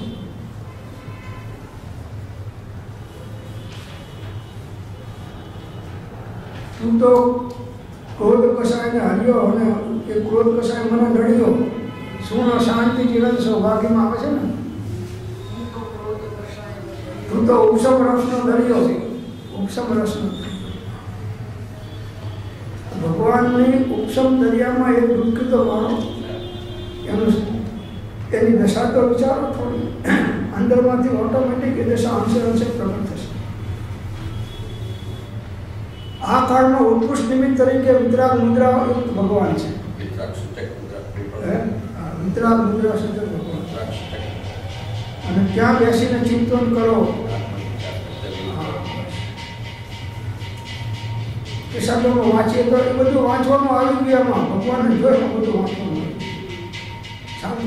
પછી ઘેર બેસીને વાંચીએ તો શાંતિ, અને વધારે ટાઈમમાં તો થોડી વાર પછી વાંચીએ. પણ અત્યારે તો એક જ હશે, ભગવાનને જો, ભગવાનની દશા ઉપર દ્રષ્ટિ મૂક, ભગવાનના ગુણો ઉપર દ્રષ્ટિ મૂક, ભગવાનના બોધ શું છે એના ઉપર દ્રષ્ટિ મૂક. ઓટોમેટિક તારો આત્મા ઉપયોગ જે બહાર ભટકી રહ્યો છે, ઓટોમેટિક ઘરની અંદરમાં એની શાંતિ થઈ શકે. છેવટે શાંતિ ઘરમાં છે. ગમે એટલું તમે ફરીને બહાર આવો, ફોરેન જઈ આવો કે દેશમાં તમે આટો મારી આવો, પણ તમને હાશ ક્યાં થશે? ઘેર આવો ત્યારે હાશ, બધું ઘણું મળ્યું બહારમાં, પણ શાંતિ ના મળી. તો શાંતિ આત્મા સિવાય બીજા કોઈ જગ્યાએ છે નહીં. આત્મામાં આવશો તો શાંતિ મળશે, આનંદ મળશે, કર્મોનો નાશ થશે, પરિભ્રમણનો અંત આવશે. બેનસીનું વચન છે ને, તને ક્યાંય નહીં ગમે તો આત્મામાં તો જરૂર ગમશે. બહુ સરસ વચન છે. તને ક્યાંય નહીં ગમે તો આત્મામાં તો, અને આત્મા સિવાય બધે ગમે છે. આત્મા સિવાય એને બધે ગમે છે. ગમાડવા જેવો પોતાનો આત્મા છે, રમાડવા જેવો પોતાનો આત્મા છે, જોવા જેવો પોતાનો આત્મા છે, જાણવા જેવો પોતાનો આત્મા છે, ઉપયોગને સ્થિર કરવા જેવો પણ પોતાનો આત્મા છે. શાંત શાંતિ જોતી હોય તો ઘરના ખૂણામાં બેસી પરાઠી વાળી અને ઉપયોગ અંતર્મુખ કરીને સામાયિકમાં બેસીને ઉપયોગને જેમ જેમ તમે ઉડાણમાં લઈ જાઓ અને જે આત્માનું અસ્તિત્વ નજરાય એનું ચિંતન મનન થાય તો ઘણી ઠંડક આવશે.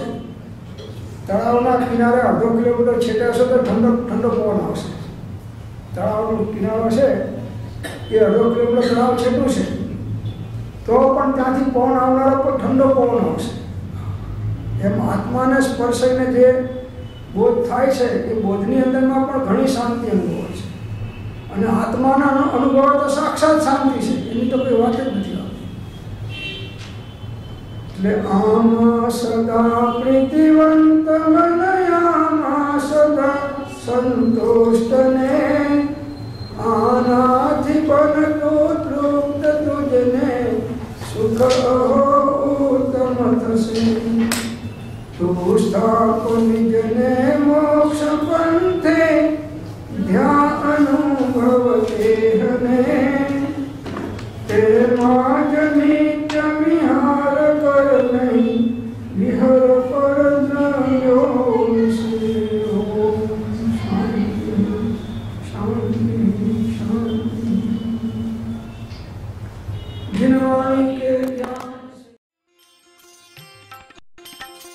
आत्म भाव न भावता जीव लहे केवल ज्ञान रे. आत्म भाव न भावता जीव लहे केवल ज्ञान रे. आत्म भाव न भावता जीव लहे केवल ज्ञान रे. आत्म भाव न भावता जीव लहे केवल ज्ञान रे. आत्म भाव न भावता जीव लहे केवल ज्ञान रे. आत्म भाव न भावता जीव लहे केवल ज्ञान रे. आत्म भाव न भावता जीव लहे ज्ञान रे. आत्म भाव न भावता जीव लहे केवल ज्ञान. સ્વાધ્યાયમાં શ્રી મોક્ષ માર્ગ પ્રકાશક એનો પ્રથમ અધિકાર પાના નંબર 18 શ્રોતાનું સ્વરૂપ.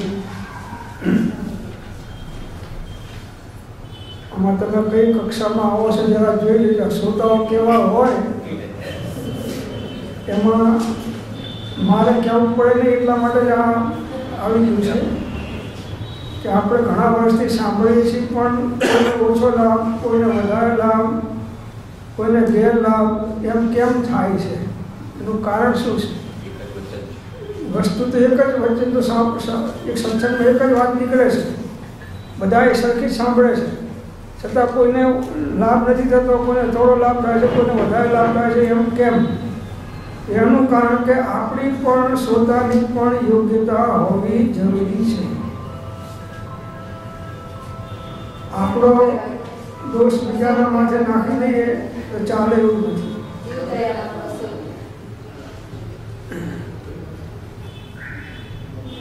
તો શ્રોતાનું સ્વરૂપ, હવે શ્રોતાનું સ્વરૂપ કહે છે ભલું થવા યોગ્ય છે, તેથી જે જીવને એવો વિચાર આવે છે કે હું કોણ છું, ક્યાંથી આવી અહીં જન્મ ધર્યો છે, મરીને ક્યાં જઈશ, મારું સ્વરૂપ શું છે, આ ચારિત્ર કેવું બની રહ્યું છે, મને જે આ ભાવો થાય છે તેનું પણ શું આવશે, તેથી આ જીવ દુઃખી થઈ રહ્યો છે, તો એ દુઃખ દૂર થવાનો ઉપાય શું છે? મારી આટલી વાતનો નિર્ણય કરી જેથી કંઈક મારું હિત થાય એ જ કરવું. એવા વિચારથી કોઈ જીવ ઉદ્યમત થયો છે.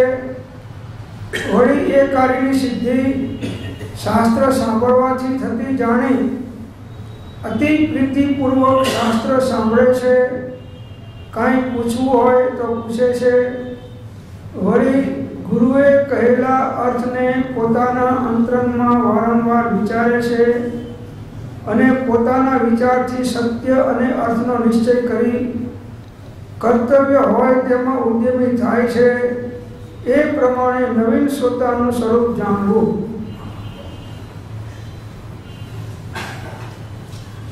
જેના આત્માનું હિત કે કલ્યાણ થવાનું હોય એને આવા વિચાર આવે કે મારું હિત શેમાં છે, મારું અહિત શેમાં છે, હું શું પ્રવૃત્તિ કરું તો મારું હિત છે અને શું પ્રવૃત્તિ કરું તો મારું અહિત છે. 24 કલાક હું કેવું જીવન જીવવું તો મારું હિત છે અને કેવું જીવન જીવવું તો મારું અહિત છે. આ વિવેક ઉત્તમ મુમુક્ષોને નિરંતર આવતો હોય છે. પહેલા તો હું કોણ છું આનો જવાબ માંગવાનો છે. બોલી તો જઈએ છીએ પોપટનું આખો ગોખેલું હોય કે હું તો આત્મા છું. તો આત્મા છું એમ બોલવાથી આત્માનો હિત થઈ જતું નથી. આત્મા આત્મભાવે પ્રવર્તે તો આત્માનો હિત થાય. માનવાથી કંઈ કલ્યાણ થાય નહીં. એ પ્રમાણે વર્તે તો કલ્યાણ થાય. તો હું કોણ છું પેલો આનો વિચાર કરવાનો શાંત ભાવે.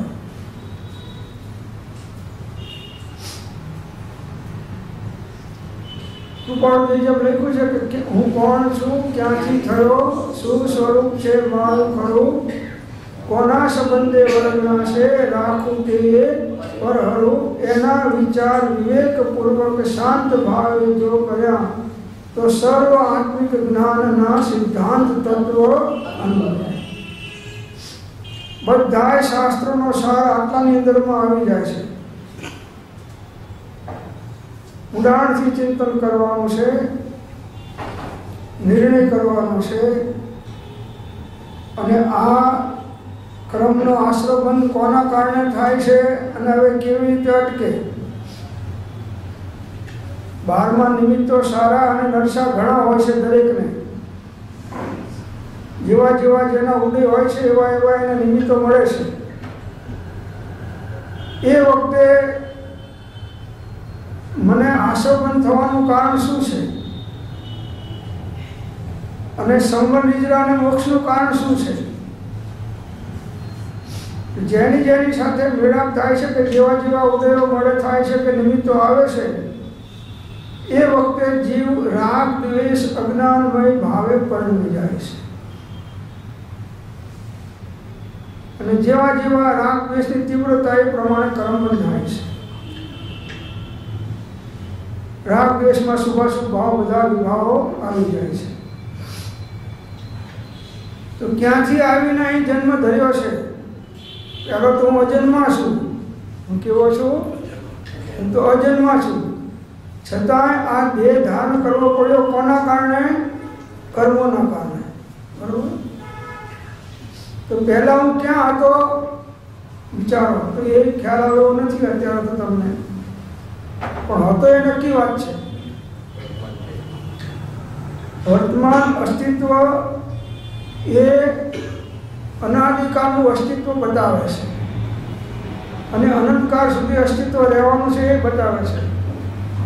જો પતિ જવાનો હોય તો વચમાં પતિ ગયો, પતિ નથી ગયો બતાવે છે કે જો હજી પાછળથી પતવાનો તો નથી, રહેવાનો છે. મરીને ક્યાં જઈશ?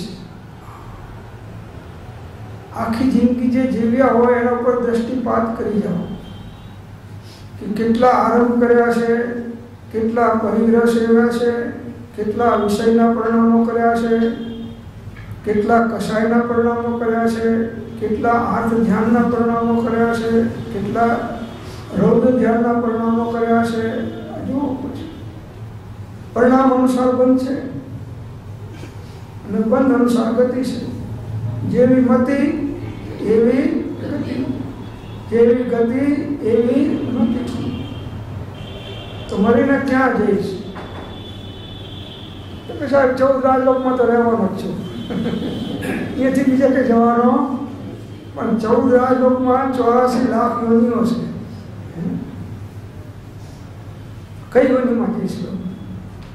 એક બે અસંગીમાં ઘૂસી ગયો તો આત્મજ્ઞાન થવાની યોગ્યતા તારી નષ્ટ થઈ શકે અને દીર્ઘકાળ સુધી આત્મજ્ઞાન પ્રાપ્ત થાય એવું પંચમી સંગીપણ પ્રાપ્ત થવું એ મહાન દુર્લભ છે.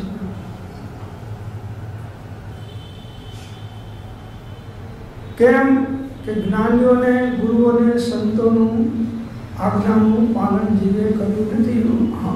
સાંભળ્યા ખરા પણ પાલન કર્યું નહીં. અનંત કાળથી આથડ્યો વિનાવાન ભગવાન, સેવ્યા નહીં ગુરુ સંતને, ભોગ્યું નહીં અભિમાન, સંત ચરણ આશ્રય વિના સાધન કર્યા ને, કારણ તેથી પામ્યો ઉજ્જવલ શરીરે. મરીને ક્યાં જઈશ? હવે મરવાનું કાઉન્ટડાઉન શરૂ થઈ ગયું છે. હવે ક્યારે ગુજરાત સમાચારમાં છેલ્લા પાના પર આપણા ફોટા ઇતિહાસમાં આવે એટલી જ વાત છે. તૈયારી છે. પછી લગે કે ભાઈ સ્વર્ગસ્થ, પછી પાછળ જશે લગાય હોય ક્યાં નરકસ્થ, પણ લગાય ક્યાં સ્વર્ગસ્થ.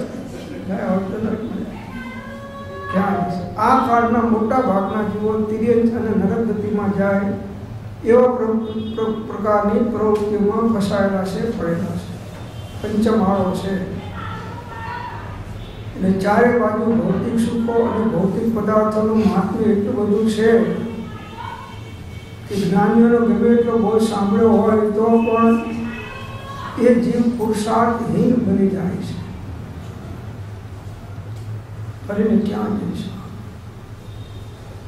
એક ભવના થોડા સુખ માટે અનંત ભવનું અનંત દુઃખ નહીં વધારવાનો પ્રયત્ન સત્પુરુષો કરે છે. એક ભવનું થોડું સુખ એને એ કાર્ય છે ને એ પાપનું કારણ છે. કોઈ પણ બાહ્ય સુખો પાપ વગર ભોગવાતા નથી, પાપ ભાવ વગર.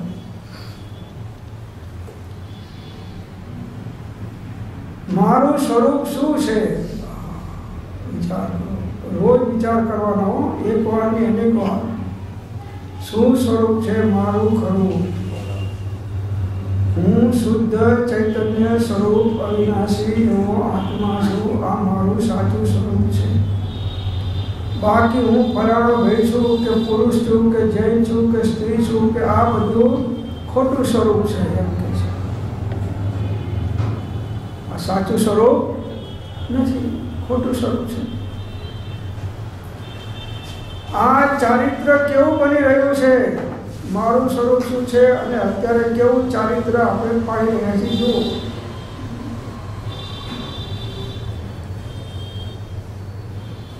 70, 55 ને 3 પેલા છૂટના લાવ 100 માં 2 ઓછા, આવું ચારિત્ર છે આપણું.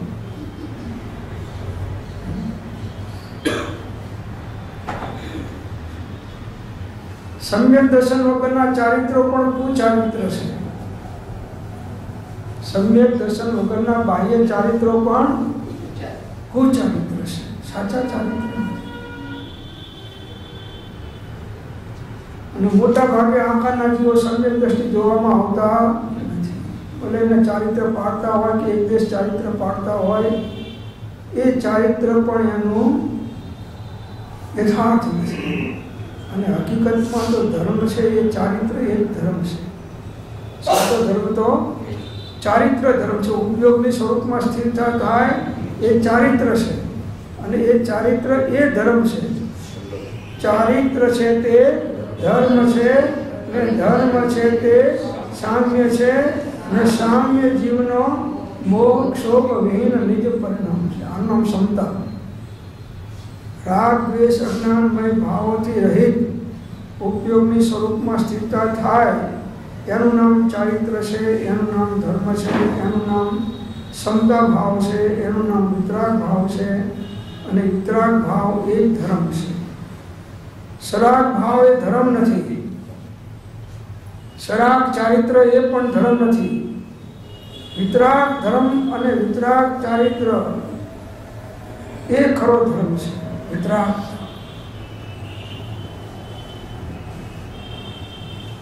ચારિતમ ખલ્લુ ધમ્મો દંશણમ મૂલ્યો ધમ્મો. સમ્યક દર્શન એ ધર્મનું મૂળ છે, અને ચારિત્ર એ સાક્ષાત ધર્મ છે. બ્રહ્મચર્ય પાળવું એ બાહ્ય ચારિત્ર છે. 5 મહાવ્રત પાળવા એ બાહ્ય ચારિત્ર છે. બહારના પાપોને છોડવા એ બાહ્ય ચારિત્ર છે. અને શુભાશુભ ભાવોનો ત્યાગ કરી અને શુદ્ધો ઉપયોગ દ્વારા ઉપયોગની સ્વરૂપમાં સ્થિરતા કરવી એ નિશ્ચય ચારિત્ર છે. આ ચારિત્ર મોક્ષનું કારણ થાય છે. જેને આવું નિશ્ચય ચારિત્ર હોય છે એને અનુરૂપ બહારમાં પણ એવું ચારિત્ર હોય છે. બાહ્યમાં ચારિત્ર હોય એને અભ્યંતર ચારિત્ર હોય પણ ખરું અને ના પણ હોય. પણ જેને અંદરમાં એવું ચારિત્ર હોય એને બહારમાં આવું ચારિત્ર હોય જ. કોઈ એમ સાવક એમ ના માને કે ભાઈ હું ખાતા ખાતા કેવળ નામ લઈ લઈશ. એને અનુરૂપ બાહ્ય ચારિત્ર જોઈએ છે, ત્યારે કેવળ નામનો અધિકારી બને છે. બધી કથાના યોગમાં ભેળસેળ છે કે નાતા નાતા કેવળ જ્ઞાન થઈ ગયું, ને ખાતા ખાતા કેવળ જ્ઞાન થઈ ગયું, ને નાચતા નાચતા કેવળ જ્ઞાન થઈ ગયું. તો પછી બાહ્ય ત્યાગ પર તીર્થંકર ભગવાન 24માંથી એકમાં તો એક તો બાકી રહે. બધાએ શા માટે સર્વસમ પરિત્યાગ કર્યો? અને અનાદિકાળના જેટલા તીર્થંકરો છે બધાએ ચારિત્ર પાડીને, બાહ્ય અભ્યંતર ચારિત્ર પાડીને મુક્તિ પામે છે.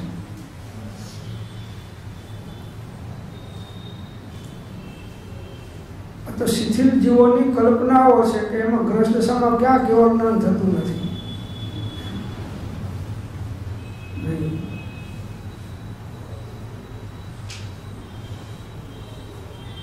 જેવું ચારિત્ર હશે એને અનુરૂપ ભાવો આવશે. જીવને ભાવો કોને અનુરૂપ આવે છે? જેવા પોતાનું અંદરમાં ચારિત્ર છે એને અનુરૂપ ભાવો આવશે. કોઈ પણ ભલે સમ્યક દ્રષ્ટિ અવિરતિ હોય તો પણ એને અપ્રમદ ગુણ સ્થાનકમાં વર્તતા મુનિ જેવા ભાવ નહીં આવી શકે. જ્ઞાની છે છતાંય, સમ્યક દ્રષ્ટિ છે છતાંય ચારિત્રની કિંમત છે, ને એ આત્માનો સ્વભાવ છે.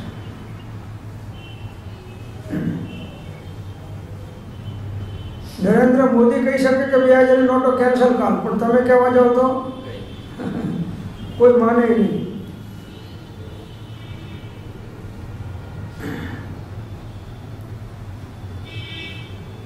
મને જે આ ભાવો થાય છે તેનું ફળ શું આવશે?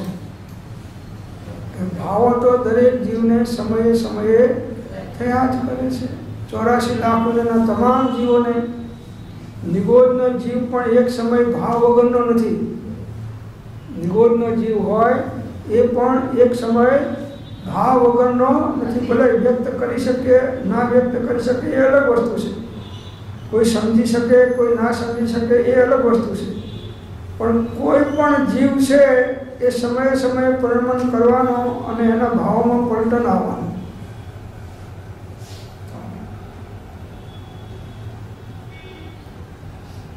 તો શુભ ભાવોનું ફળ શું આવે? ઉર્ધ્વ ગતિ, દેવલોક કે મનુષ્ય ગતિ મળે, સુખ મળે. અશુભ ભાવોનું ફળ શું મળે? ચિરેન ગતિ, નરક ગતિ ને દુઃખો મળે. હવે જે આપણે આગળ પાપ ભાવ ગણાય એમાં જોઈ લો કે આપણે 24 કલાક કયા ભાવોની અંદરમાં વધારે પડતા રહીએ છીએ.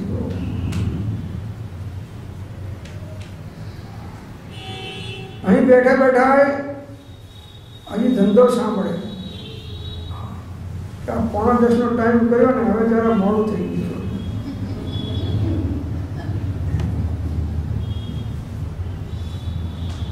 હકીકતમાં ધંધા ઉપર આત્મા સાંભળવો જોઈએ, જ્ઞાનીના વચન સાંભળવા સમજવામાં રહેવા જોઈએ, ઉપયોગ ત્યાં રહેવો જોઈએ.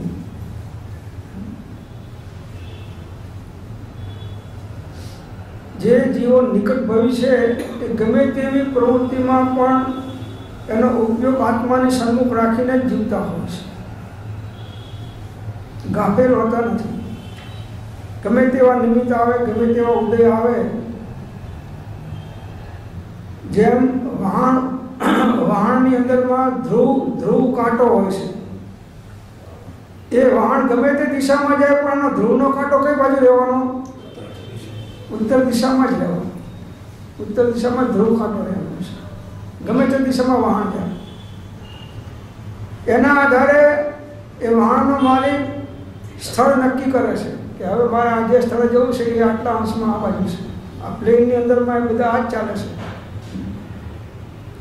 એમ તમારો ઉપયોગનો ધ્રુવ કાંટો કઈ બાજુ રહેશે જોઈ લો. કોઈને પૂછવા જવાની જરૂર નથી, પુસ્તક વાંચવાની જરૂર નથી, તમને જ ખ્યાલ આવી જશે. એનું ફળ શું આવશે? મને જે આ ભાવ થાય છે એનું ફળ શું આવશે? અને એ ફળને કોણ ભોગવશે? પોતે ભોગવે છે. તો આ બધા પ્રવૃત્તિનું ફળ તો દુઃખ છે, અને દુઃખને કોણ ભોગવે છે? પોતે કરે છે, પોતે ભોગવે છે. માટે પોતે પોતાનો વેરી આતે કેવી ખરી વાત. પોતે પોતાનો વેરી આતે કેવી ખરી વાત. બીજો કોઈ આપણને દુઃખ આપી શકતો નથી, નિમિત્ત થાય છે આપણા ઉદયના કારણે.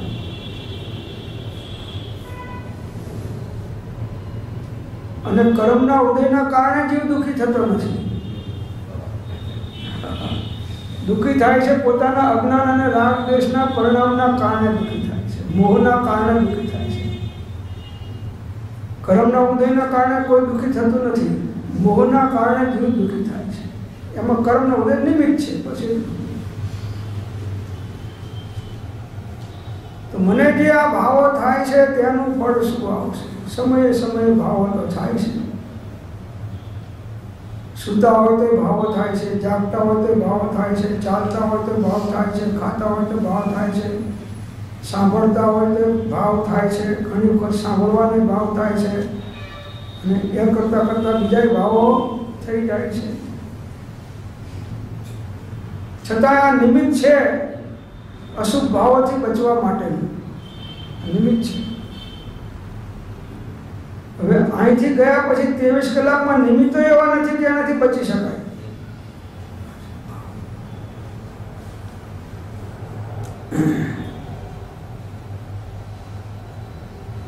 તો આવા નિમિત્તોથી પણ છેટા રહેવું એમ કે છે.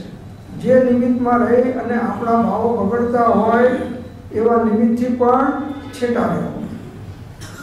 નિમિત્તે કરીને હર્ષ, નિમિત્તે કરીને શોક, નિમિત્ત કરીને ઇન્દ્રિયજન્ય વિષયો પ્રત્યે આકર્ષણ, નિમિત્ત કરીને કશાય ઉદ્ભવે છે.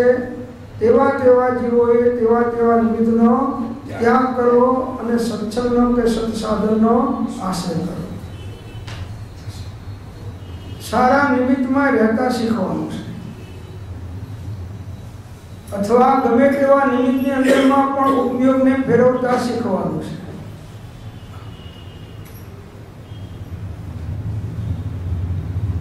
ચેત ભરત, ચેત કા ઝપાટા દે. જો આ એક માણસ આવ્યો, તમારો તો મોબાઈલ છે, એક સેકન્ડ તમને પેલો તો માણસ ઊંઘી જાય, ભૂલી જાય, આખો પાછો થાય. આ તો કોઈ તમારા ખિસ્સામાં તમે અહીં છો તો હાજર ને હાજર છે. અત્યારે સાયલેન્ટમાં રાખો છો.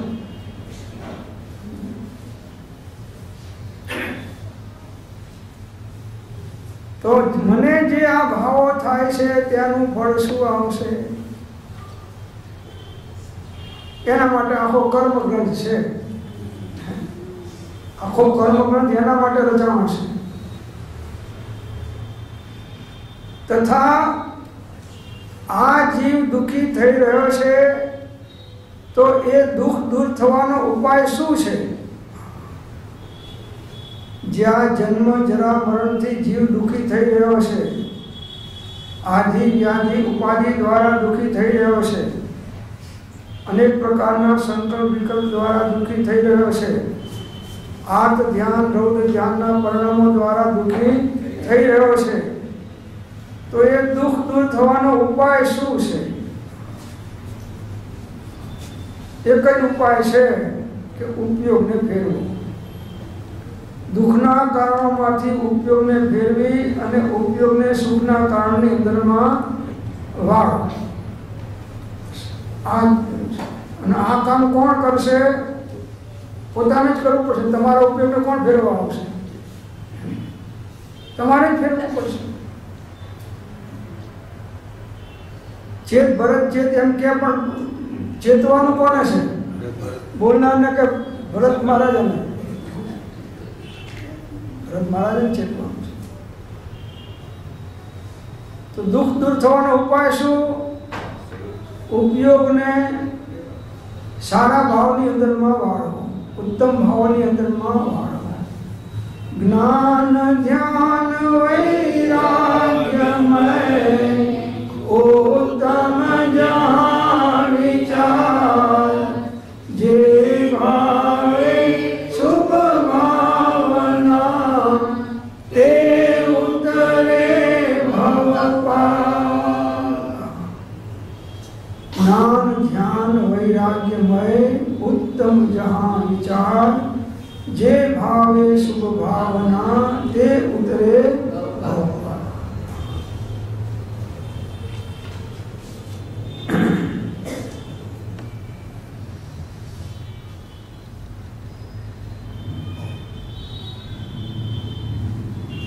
राज राज सौ को कहे विरला जाने भेद, जे जाने जीव भेद ते करसे भव छे.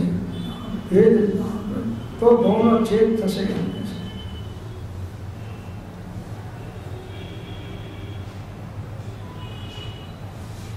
तो मारे आटली वातनो निर्णय करी जेथी कई मारो हित थाय ए ज करवुं.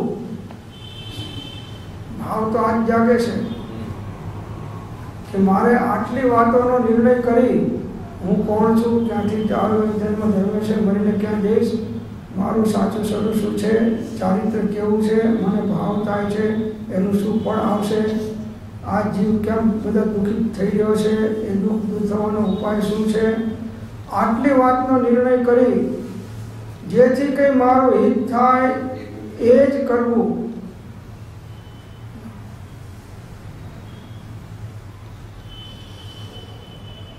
આપણે કરીએ છીએ, મારું હિત થાય એ જ કરવું આપણે કરીએ છીએ.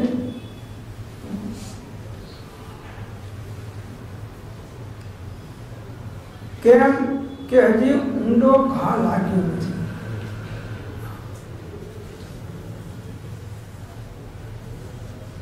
દ્રૌપદીએ કહ્યું કે આંધળાના આંધળા હોય. આ ઊંડો ઘા લાગ્યો. અને આખી મહાભારતની સિરિયલો તમને જોવા મળે. એક વાક્ય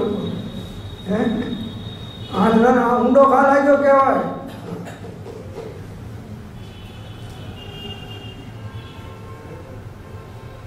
અને આપણે તો કેટલાય બુલેટ પ્રૂફ જેકેટો પહેરી બેઠા છીએ, એટલે કોઈ ગમે એટલું મારે તો આપણને અંદરમાં ખ્યાલ નથી આવતો કે આ શું થાય છે.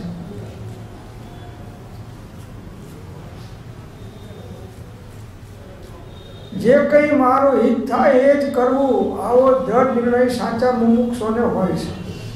અને એને અનુરૂપ પોતાની ભૂમિકા અનુસાર એ વર્તે છે. શું કરવાથી પોતે સુખી, શું કરવાથી પોતે દુઃખી, પોતે કોણ, ક્યાંથી છે આપ, એનો માંગો શીઘ્ર જવાબ. મારું હિત સમ્યક દર્શન જ્ઞાન ચારિત્રના પરિણામોમાં શુદ્ધો ઉપયોગમાં જ સાચું તો રહેલું છે સંપૂર્ણ. એ ના થઈ શકે તો શુભો ઉપયોગ, એ ના થઈ શકે તો અશુભ ઉપયોગમાં તો અહિત જ છે. શુભો ઉપયોગમાં હિત જ છે, હિત નથી. પણ છતાં શુભો ઉપયોગના કારણે મનુષ્ય પણ મળે છે, જ્ઞાનીઓનો યોગ થાય છે, બધી રીતની અનુકૂળતા મળે છે, તો જીવ ધર્મ કરવાને પાત્ર રહે છે. એટલા માટે એ અપેક્ષા એ કંઈક સારું છે તો બે નિભાવાય. તમારી આંગળી સોનાની છરીથી કાપે તો સારું કે લોખંડની છરીથી કાપે તો સારું? કપાવવાની છે તો હવે કઈ છરી સારી? લોખંડની કાટવાળી હશે તો વધારે નુકસાન કરશે, એના કરતાં સોનાની ભાઈ કપાવવાની છે તો સોનાની સારી.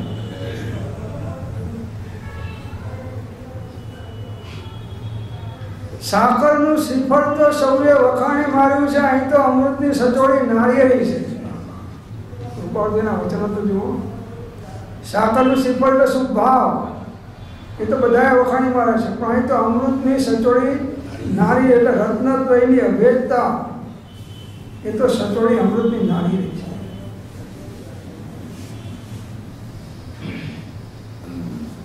એવા વિચારથી કોઈ જીવ ઉદ્યમન થયો છે, કોક જીવ આવો નીકળે છે.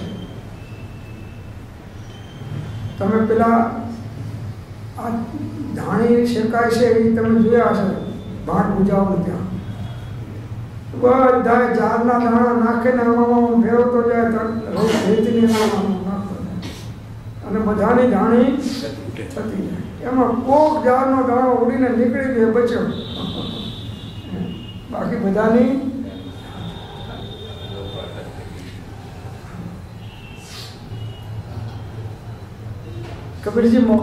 કબીરજી મોર્નિંગ વોકમાં એક વાર નીકળેલા કબીરજી, તો એક માજી ઘંટી પૂછતા હતા. કબીરજી તત્વજ્ઞાની પુરુષ હતા, એને એમાંથી તત્વ તાર્યું. શું તત્વ તાર્યું? ચલતી ચક્કી देख के दिया कबीरा रोज, दो पाटन के बीच में बाकी बचाना. આપણે ઘણી જગ્યાએ પીસતા તો જોઈએ છે, પણ આપણને કદાચ આવો ભાવ આવ્યા છે? આખું જગત ચક્કીમાં પીસાઈ રહ્યું છે, દેખાય છે નહીં, અને આપણે પીસાઈ રહ્યા છીએ, એ દેખાતું નથી. તો માજીને પૂછે છે કે તમે આમાં નાખો છો, બધાનો લોટ થઈને નીકળી જાય છે, આમાં કોઈ બચે છે કે નથી બચતું? તો કે જેટલા ખીલે વળગી રહ્યા છે એટલા બચ્યા છે. જેટલા ખીલે દાણા વળગી રહ્યા એટલા બાકી બધાનો લોટ. એમ જ્ઞાનીની આજ્ઞાના ખીલે જે વળગી રહે છે એ બચી જાય છે, બાકી બધાનો લોટ થઈ જાય છે.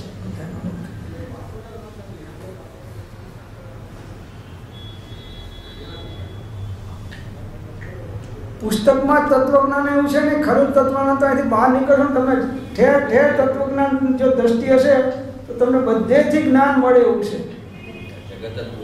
હા, દ્રષ્ટિ જોઈએ, જેવી દ્રષ્ટિ એવી સૃષ્ટિ. એવા વિચારથી કોઈ જીવ ઉદ્યમન થયો છે, વળી એ કાર્યની સિદ્ધિ શાસ્ત્ર સાંભળવાથી થતી જાણી અતિ પ્રીતિપૂર્વક શાસ્ત્ર સાંભળે છે. સત્સંગ, જ્ઞાનીઓનો બોધ, સત્શાસ્ત્રો એ આપણને સાચો ઉપાય બતાવે છે.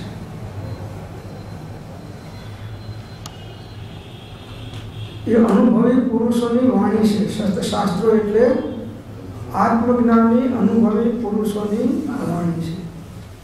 ભગવાનની દિવ્ય ધ્વનિને ઝીલી અને એની રચનાઓ થયેલી છે। શાસ્ત્રને સાંભળવાનું પણ નિયમિત રાખવું, વાંચવાનું પણ નિયમિત રાખવું, કહેવાની યોગ્યતા હોય તો કહેવાનું પણ નિયમિત રાખવું। જેટલું જેટલું જ્ઞાનીઓના વચનમાં આપણો ઉપયોગ રમશે એટલું એટલું આપણું જ્ઞાન દ્રઢ થતું જશે।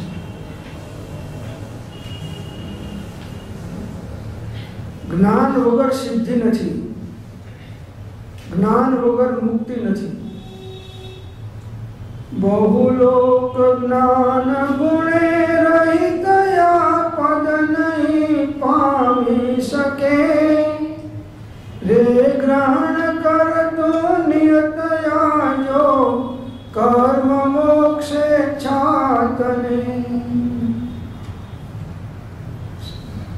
જ્ઞાન એટલે વિવેક, જ્ઞાન એટલે સ્વ અને પરનો વિવેક, એનું નામ જ્ઞાન છે। તો સાચું જ્ઞાન કોને કહેવાય કે જે હર્ષ અને શોકના પ્રસંગે હાજર થાય, રાગ દ્વેષના પ્રસંગે હાજર થાય, કોઈ પણ બનાવ વખતે હાજર થાય, એનું નામ જ્ઞાન કહેવાય। કે સાહેબ મને 1 કલાક પછી ચૂકા મેં ખોટું કર્યું, હવે શું થાય?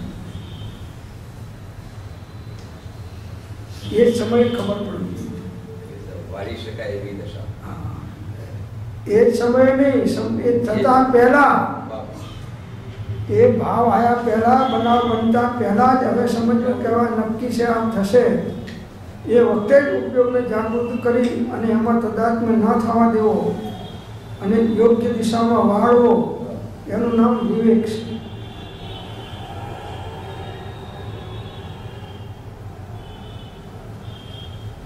તો શાસ્ત્ર સાંભળીએ છીએ પણ રૂઢિથી। શાસ્ત્ર મોટા ભાગના જીવો સાંભળે છે પણ રૂઢિથી। નહીં, પ્રયોગ કરવા માટે શાસ્ત્રો સાંભળવાના છે, આચરણ માટે શાસ્ત્રો સાંભળવાના છે, સાંભળી જવા માટે શાસ્ત્રો સાંભળવાના નથી। જ્ઞાનસ્ય ફલમ વિરતિ, જ્ઞાનનું ફળ શું છે? વિરતિ એટલે સર્વ વિભાવથી વિરામ પામવું, સ્વભાવ શુભ ભાવથી વિરામ પામવું, એનું નામ વિરતિ છે। અથવા પાપોથી પાછા ફરવું, એનું નામ વિરતિ છે।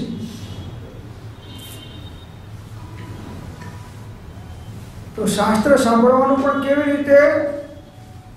પ્રીતિપૂર્વક। કેવી રીતે સાંભળવાનું? રુચિપૂર્વક, પ્રીતિપૂર્વક, હોંશથી, ઉલ્લાસથી।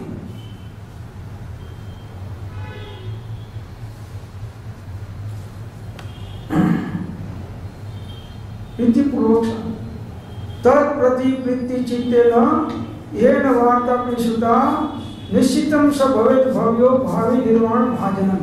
પદ્મનંદીમાં મૂક્યું છે કે જે જીવો તત્વની વાત રુચિપૂર્વક એકાગ્રતાથી સાંભળે છે એ ભવ્યો પણ ભાવિમાં નિર્વાણનું ભાજન પાત્ર છે।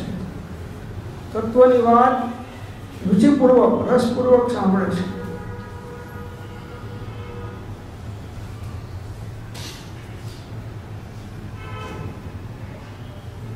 પ્રીતિપૂર્વક, હા, જોકા ખાતા ખાતા સાંભળે, ઘડીકમાં મોબાઈલમાં આવે તો પાછો ઊભો થઈને બહાર જાય, ઘડીકમાં ડાફડિયા મારે, એ પ્રીતિપૂર્વક શાસ્ત્ર સાંભળવાના લક્ષણ નથી।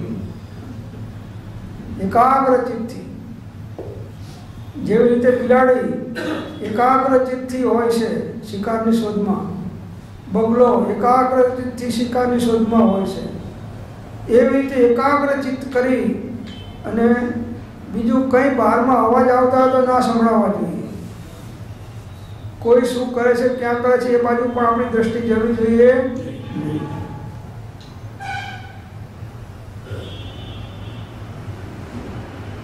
તો અતિ પ્રીતિપૂર્વક શાસ્ત્ર સાંભળે છે, કંઈ પૂછવું હોય તો પૂછે છે। જો પ્રશ્નોત્તરી હોય ત્યારે કંઈ પૂછવું હોય તો પૂછી લે છે। ચાલુ સત્સંગમાં પૂછાય નહીં, કેમ કે બધાને ડિસ્ટર્બ થાય। જ્યારે પ્રશ્નોત્તરી રૂપે ચાલતું હોય અથવા પાછળ થોડો સમય એવો રાખ્યો હોય કે જેમાં પ્રશ્ન પૂછવાની છૂટ હોય એ વખતે પૂછી લેવું, અથવા આગળ પાછળ ગમે તે સમયે બીજા સમયે પૂછી લેવું. શંકાનું સમાધાન ના થાય તો જીવ અંદરમાં ને અંદરમાં ગૂંચવાયા કરે છે. વળી ગુરુએ કહેલા અર્થને પોતાના અંતરંગમાં વારંવાર વિચારે છે. આ બહુ સરસ પદ્ધતિ બતાવી છે. આત્મકલ્યાણ થવા માટે બહુ સરસ વાત મૂકી છે. હવે જે કંઈ શંકાનું સમાધાન ગુરુએ કર્યું હોય એના અર્થને, એના ભાવાર્થને પોતાના અંતરંગમાં વારંવાર વિચારે છે. વારંવાર એની વાત પછી વિચારીને દ્રઢ કરે. વારંવાર વિચારવાનું કારણ શું છે? દ્રઢતા આવવા માટે વારંવાર વિચાર કરે અને પોતાના વિચારથી સત્ય અને અર્થનો નિશ્ચય કરી કર્તવ્ય હોય તેમાં ઉદ્યમી થાય છે. પોતાના મૌલિક વિચારથી જ્ઞાનીઓનો બોધ સાંભળ્યો, હવે એમાં હેગ ને ઉપાધિનો વિવેક કરીને પોતાના વિચારથી સત્ય અને અર્થનો નિશ્ચય કરી, સાચું શું છે એનો દ્રઢ નિશ્ચય કરી, તત્વની યથાર્થતા શું છે એનો દ્રઢ નિશ્ચય કરી કર્તવ્ય હોય તેમાં ઉદ્યમી થાય. એટલે ઉપાદેય હોય એને આરાધે અને હે હોય એને ત્યાગે, અને જ્ઞેય હોય તો એને જાણે, જ્ઞેય હોય તો એને જાણે, હે હોય એને ત્યાગે અને ઉપાદેય હોય તેને અંગીકાર કરે. એનું નામ ઉદ્યમ છે. ઉદ્યમ તો બધા કરે પણ ઊંધો ઉદ્યમ કરતો શું કામનું? જો ઈચ્છો પરમાર્થ તો કરો સત્ય પુરુષાર્થ, ભવ સ્થિતિ આદિ નામ લઈ છેદો નહીં. ઉદ્યમ તો બધા કરે. આ સીબીઆઈએ ખૂબ ઉદ્યમ કર્યો પેલા 2Gમાં. પેલું એનું નામ શું બેનું? રાજા અને કમોજી, કુમતી, સમજો ને? હવે બધો કેટલાય વર્ષ, કેટલાય પાનાનો રિપોર્ટ કર્યો, કેટલાય વર્ષો બગાડ્યા, પણ કેવો કરી દીધો.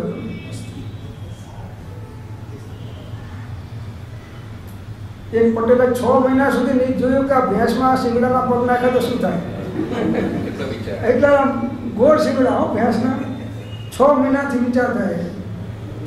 પછી એને કહ્યું કે ભાઈ વિચાર તો ઘણો કર્યો, એનો અમલ ક્યારે કરીશ? તે કૂદી દોડી સવારમાં અને ભેંસના શિંગડામાં પગ નાખી દીધા. 6 મહિનાથી વિચાર કરતો. ભેંસ દોડી, ભડકીને દોડી અને પટેલને પછાડ્યા નીચે. ફ્રેક્ચર થઈ ગયા. બધા સંબંધીઓ ખબર કાઢવા આવ્યા કે તમારા પગ કેવી અંદરમાં ઘૂસી ગયા. તો એમને ઘૂસ્યા નથી, 6 મહિનાથી વિચાર કર્યો છે. 6 મહિનાથી વિચાર કર્યો છે, પછી આ પ્રયોગ થયો છે. એમને નથી. તો વિચાર પણ કાર્યની સિદ્ધિ થાય એને અનુરૂપ હોવા જોઈએ. આત્મકલ્યાણ થાય એને અનુરૂપ હોવા જોઈએ. તો પોતાના વિચારથી સત્ય અને અર્થનો નિશ્ચય કરી કર્તવ્ય હોય તેમાં ઉદ્યમી થાય, કરવા યોગ્ય હોય એમાં ઉદ્યમી થાય, અને ના કરવાનું હોય તો એનો ત્યાગ કરી દે. એ પ્રમાણે તો નવીન શ્રોતાનું સ્વરૂપ જાણવું. આ નવીન શ્રોતા નવા હોય એના માટે કીધું છે. હવે બીજા નંબરનું કહે છે. આમાં કયા નંબરમાં તમે ગોઠવાઓ છે જરા જોઈ લેજો. વળી જે જૈન ધર્મનો દ્રઢ શ્રદ્ધાળુ છે, નાના એટલે અનેક પ્રકારના શાસ્ત્ર સાંભળવાથી જેની બુદ્ધિ નિર્મળ થઈ છે, વ્યવહાર નિશ્ચય આદિકનું સ્વરૂપ યથાર્થપણે જાણી, સાંભળેલા અર્થને યથાવત નિશ્ચય જાણી અવધારે છે, પ્રશ્ન ઉપજે તો અતિ વિનયવાન થઈ પ્રશ્ન કરે છે, અથવા પરસ્પર અનેક પ્રશ્નોત્તર વડે વસ્તુનો નિર્ણય કરે છે, શાસ્ત્ર અભ્યાસમાં અતિ આસક્ત છે તથા ધર્મ બુદ્ધિપૂર્વક નિંદ્ય કાર્યનો ત્યાગી થયો છે, એવા જીવો શાસ્ત્રના શ્રોતા જોઈએ. આવા જોઈએ. આપણે આવા હોય તો કામનું એમ કે છે. કેવા હોય? પહેલા જૈન ધર્મના શ્રદ્ધાળુ હોય છે. કેમ એમ મૂક્યું? કેમ કે અન્ય દર્શનમાં તત્વની શ્રદ્ધાની સંપૂર્ણ યથાર્થતા નથી.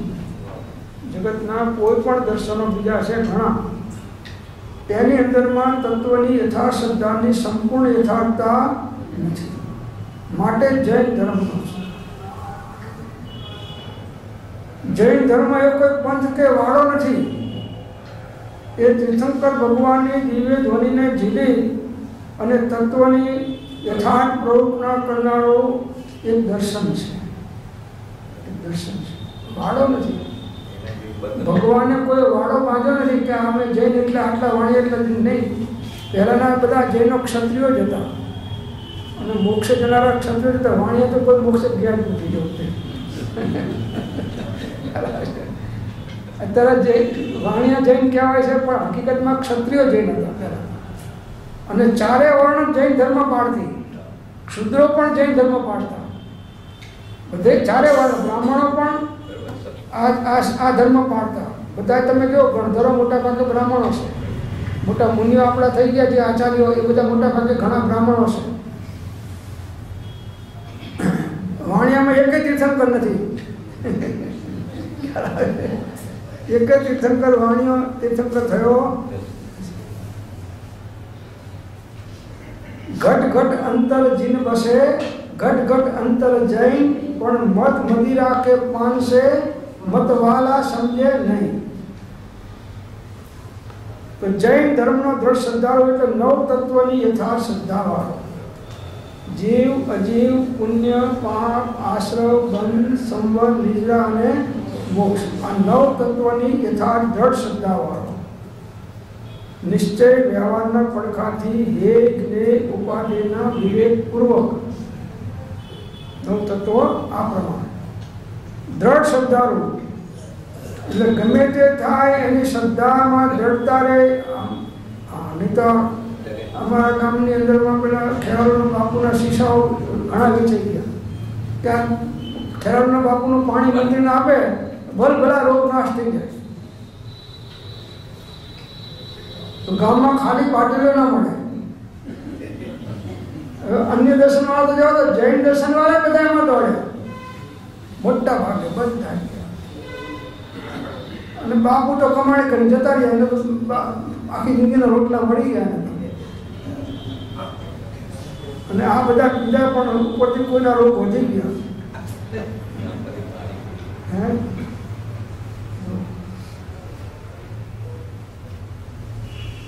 તો દ્રઢ શ્રદ્ધાળુ છે એ ગમે તેવા અન્ય દર્શનના દેવગુરુ ધર્મ હશે એ એને નમશે નહીં.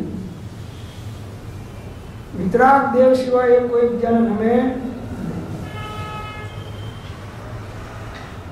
આનંદ કે કંદ જાકો પૂજતા સુરિંદ વૃંદ, ऐसो जीन राज छोड़ और को ना ध्याइए, उठत प्रभात नाम जिन जी को ध्याइए, नाभी जी के नंद के चरण चित लाइए.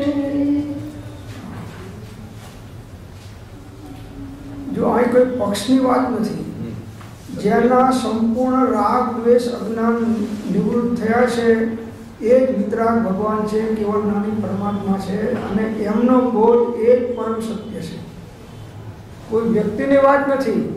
આવી દશા જેને છે એ કોઈ પણ હોય, કોઈ પણ હોય, જ્યાં સુધી રાગ દ્વેષ અજ્ઞાનનો અંશ હોય ત્યાં સુધી ભગવાન નથી, સાચા દેવ નથી, તો એની પૂજા વંદના થાય નહીં કોઈ પણ. એ રીતે ગુરુ નિર્ગ્રંથ कि रत्नत्रयधारी सम्यक दर्शन ज्ञान चारित्र सहित यथाजात रूप जात महाव्रत समिति गुप्तिનું પાલન કરનાર પ્રમદ અપ્રમદ દશામાં વર્તનાર આત્મજ્ઞાન સમદર્શિતા ઉચરે વિચરે ઉદય પ્રયોગ અપૂર્વ વાણી પરમ શુદ્ધ સદગુરુ લક્ષણ યોગ આની અંદરમાં જ આ જ ગુરુ આ જ શ્રદ્ધા સાથી બીજા કોઈ ગુરુ નહીં. આવી દશાવાળા બધા ગુરુ, કોઈ વ્યક્તિની વાત નથી, આવી દશાવાળા હોય બધા. અને એ પ્રમાણે ધર્મ. તો આવો સમ્યક દર્શન જ્ઞાન ચારિત્રની અભેદતારૂપ એકતારૂપ જે ધર્મ છે એ જ સાચો ધર્મ છે. 10 લક્ષણ ધર્મ, વસ્તુ સ્વભાવમય ધર્મ અને અહિંસામય ધર્મ. આ દ્રઢ શ્રદ્ધાળુ આનો જોઈએ. અને તો કાલ કંઈક ચમત્કાર જોયો પાછો આત્મામાંથી પેલામાં જતો રહે ચમત્કાર જોઈએ. એક જૈન ધર્મની શ્રદ્ધાળુ ના કહેવાય. અનેક પ્રકારના શાસ્ત્ર સાંભળવાથી જેની બુદ્ધિ નિર્મળ થઈ છે, પવિત્ર થઈ છે, યથાર્થ થઈ છે. અનેક પ્રકારના જે રત્નત્રયધારી આચાર્ય ભગવંતોના શાસ્ત્રો વાંચી ભગવાનની દિવ્ય ધ્વનિની પરંપરામાં આવેલી જૈન વિતરાગ વાણી સાંભળી અને જેની બુદ્ધિ નિર્મળ થઈ છે. વચનામૃત વિતરાગના પરમ શાંત રસમૂળ ઔષધી ભવરોગના પણ કાયલને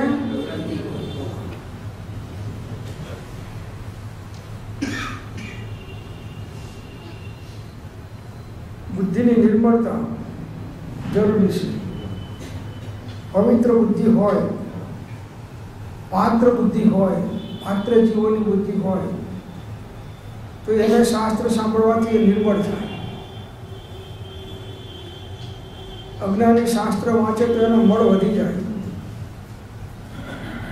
ભૂમિકા નથી. બાળકને દૂધ પાક પીવો તો ઝાડા થઈ જાય અને કોઈ પહેલવાને દૂધ પાક આપો તો શક્તિ વધે. વસ્તુ એકની એક છે. હજમ કરવાની યોગ્યતા જેની છે એને મળે તો કામ. વ્યવહાર નિશ્ચયાદિકનું સ્વરૂપ યથાર્થપણે જાણી સાંભળેલા અર્થને નિશ્ચય જાણી અવધારે છે. વ્યવહાર નિશ્ચયનું સ્વરૂપ યથાર્થપણે જાણે છે કે જ્યાં સુધી ભેદ પાડીને કથન આવે છે ત્યાં સુધી બધો વ્યવહાર છે. અને નિશ્ચય અભેદતાને બતાવે છે. ઉપયોગની અભેદતાને બતાવનાર નિશ્ચય છે. નય બધા હે છે, કોઈ નય ઉપાદેય નથી, પણ નિશ્ચય નયનો વિષય શુદ્ધ આત્મા વિકારી ધ્રુવ ચૈતન્ય સત્તા એ ઉપાદેય છે. એટલે એનું સ્વરૂપ યથાર્થપણે જાણી સાંભળેલા અર્થને યથાવત નિશ્ચય જાણી અવધારે છે. સાંભળેલા અર્થને એટલે સ્યાદવાદ દ્રષ્ટિપૂર્વક જે નિશ્ચયને જાણીને અવધારે છે એ જીવ તત્વને પ્રાપ્ત કરવાનો સાચો અધિકારી બને છે. સ્યાદવાદ દ્રષ્ટિ તમે ચૂકી જાઓ તો ગમે ત્યાં એકાંતમાં કાં તો નિશ્ચયના એકાંતમાં ઘૂસી જશો, કાં તો વ્યવહારના એકાંતમાં ઘૂસી જશો અને આત્માનો હિત ચૂકી જશો. નિશ્ચય વાણી સાંભળી સાધન તજવા નોય, નિશ્ચય રાખી લક્ષ્યમાં સાધન કરવા.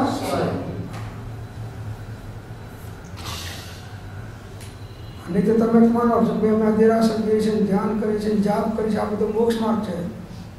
આ મોક્ષ માર્ગ નથી. જાપ કરો એ મોક્ષ માર્ગ નથી. ભગવાનની સેવા પૂજા ભક્તિ કરો એ મોક્ષ માર્ગ નથી. શાસ્ત્રો વાંચો એ પણ મોક્ષ માર્ગ નથી. શાસ્ત્રો સાંભળો એ પણ મોક્ષ માર્ગ નથી. મોક્ષ માર્ગ તો રત્નત્રયની અભેદતામાં છે. શાસ્ત્ર વાંચવાનો નિષેધ નથી, પણ શાસ્ત્રને વાંચવાનો મોક્ષ માર્ગ માનો એનો નિષેધ છે. કોઈ શુભ ક્રિયાઓનો જ્ઞાની નિષેધ કરતા નથી, પણ શુભ ક્રિયાને મોક્ષ માર્ગ માનવો એનો નિષેધ કરે છે.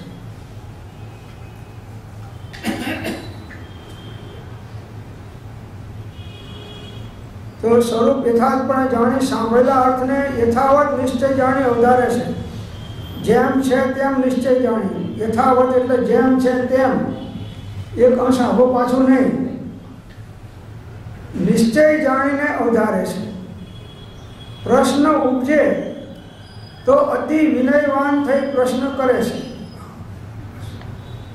પાછું સાંભળી લીધું એટલે બધું બરાબર છે, હવે કંઈ પૂછવાની જરૂર નથી. મેં એમ નહીં, કંઈ શંકાનું સમાધાન ના થયું હોય તો 5 વખત પૂછો, 10 વખત પૂછો. જ્યાં સુધી નિવેડો ના આવે, સમાધાન ના થાય ત્યાં સુધી પૂછો.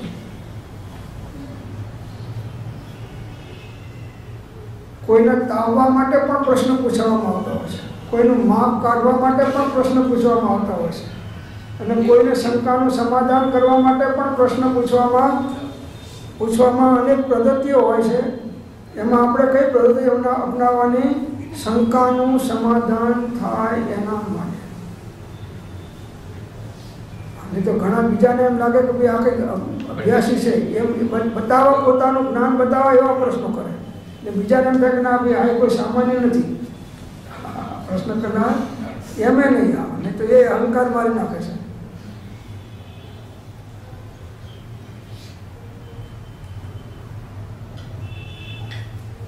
અથવા પરસ્પર અનેક પ્રશ્નોત્તર વડે વસ્તુનો નિર્ણય કરે છે. પરસ્પર એકબીજા સાથે અનેક પ્રશ્નોત્તરો કરી અને એના વસ્તુનો નિર્ણય કરે છે. જ્યાં સુધી વસ્તુનો શંકામાં છે ત્યાં સુધી એ પરસ્પર પ્રશ્નોત્તર ચાલુ રાખે છે અને નિર્ણય પછી કરે છે, એટલે પછી એના પ્રશ્નો સમાપ્ત થઈ જાય છે. શાસ્ત્રાભ્યાસમાં અતિ આસક્ત છે. વાહ, બહુ સરસ. આ કાળની અંદરમાં કોઈ જીવ ધ્યાનની અંદરમાં લાંબો સમય રહી શકે નહીં, કરી શકે નહીં. મોટા આત્મજ્ઞાની મુનિઓ હોય તો એમને પણ શાસ્ત્રનું અવલંબન લેવું પડે છે. કુંકુંદાચાર્ય ભગવાન જુઓ, અમૃતચંદ્રાચાર્ય ભગવાન જુઓ, પૂજ્યપાદ સ્વામી જુઓ, પૂર્વના દર્શનાચાર્ય જુઓ, બધા અકલંગ સ્વામી જુઓ, નિકલંગ સ્વામી, બધા એને તમે જુઓ. કેમ કે પ્રમત્ત પ્રપદશામાં પ્રમત્ત અવસ્થામાં કરશે શું? પ્રમત્ત અવસ્થામાં કરશે શું? તો અવલંબન હંમેશા સત્શાસ્ત્રોનું રાખ્યા કરો, તો જ ઉપયોગની નિર્મળતા રહેશે, ઉપયોગની ચંચળતા મળશે, જ્ઞાનની વૃદ્ધિ થશે, પાત્રતાની વૃદ્ધિ થશે, ક્રમે કરીને કાર્યની સંપૂર્ણ કાર્યની સિદ્ધિ થશે. શાસ્ત્રો કા હો પઠન સુખદા, લાભ સત્સંગતિ કા, सद्रुतो का सुजस कह के, दोष ढाको सभी का, बोलूं प्यारे वचन हित के, आपका रूप ध्याऊं तो लो से चरण जिनके, मोक्ष जो लो न पाऊं. अच्छा बात, જ્યાં સુધી મોક્ષ ના થાય ત્યાં સુધી અવલંબન રહો. આચાર્ય ભગવાનનો શ્લોક છે. આચાર્ય ભગવાન શાસ્ત્રોના સ્વાધ્યાય નિરંતર હંમેશા કરે. કેમ કે આ કાળમાં તમે ધ્યાન કરવા જશો તો અનેક તરંગો અને વિકલ્પો થશે, ભૂમિકા નથી માટે. તો ભક્તિ અને સ્વાધ્યાય આ બેની મુખ્યતા રાખીને સાધકો સાધના કરે તો ધીમે ધીમે પરિણામોની શુદ્ધિ થઈ અને એના આત્માનું કલ્યાણ થઈ શકે. એવી રીતે પરમાત્માની ભક્તિ, દેવ ગુરુ ધર્મની ભક્તિ, બેની મુખ્યતા. આમ તો દેવ પૂજા, ગુરુ ઉપાસના, સ્વાધ્યાય, સંયમ, તપ અને દાન. દાનમ ચેતી ગ્રહસ્થાનામ ષટ કર્માણી દિને દિને. 6 કર્તવ્ય દરરોજ કરવાના કયા છે. અને એમાં કુંકુદાચાર્ય રેણ શર્મા 2 ની મુખ્યતા બતાવી, એક ભક્તિ અને દાન. પરમાત્માની ભક્તિ કરો અને દાન કરો, 2 ની મુખ્યતા બતાવી શ્રાવકો માટે.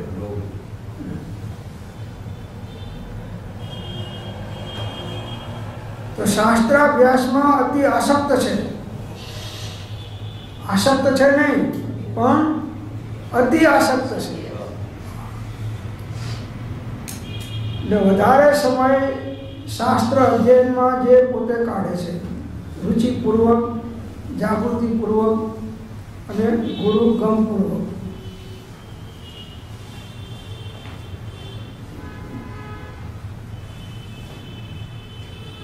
તથા ધર્મ બુદ્ધિપૂર્વક નિંદ્ય કાર્યનો ત્યાગી થયો છે.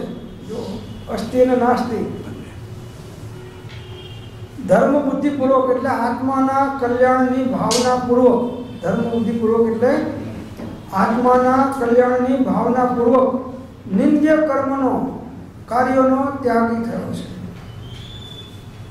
જેનાથી પાપાશ્રવ થાય છે એવા બધાય નિંદવા યોગ્ય કાર્ય જેને સમાજ નિંદે છે, વખોડે છે, એવા બધાય કાર્યોનો ત્યાગી થયો છે. આ મુખ્યપણે મુનિની વાત છે અને ગૌણપણે ઉત્કૃષ્ટ શાવકોની વાત છે.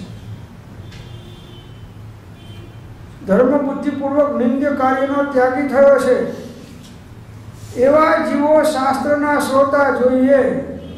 હાથ ઊંચો ના કરશો. હવે કેટલા છે? હું હાથ નથી ઊંચો કરતો. કોની વાત ચાલે છે? આ જીવો શાસ્ત્રના શ્રોતા કોણ હોય? તો કે આવા ગુણવાળા જીવો હોય એ સાચા શાસ્ત્રના શ્રોતા હોય.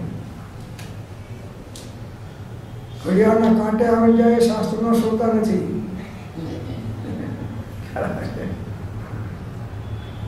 ચાલુ થાય 5 મિનિટ પછી આવે અને ચાલુ થયા પહેલા 5 મિનિટે નીકળી જાય એને શ્રોતા કહેવાય.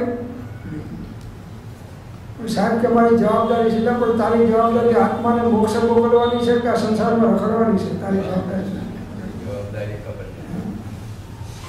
સાચી જવાબદારી શું છે એનું ભાન નથી. એ સાધક કેવો? હવે આગળની વાત છે એ આપણે પછી સમય વિચારશું. ઓમ શાંતિ.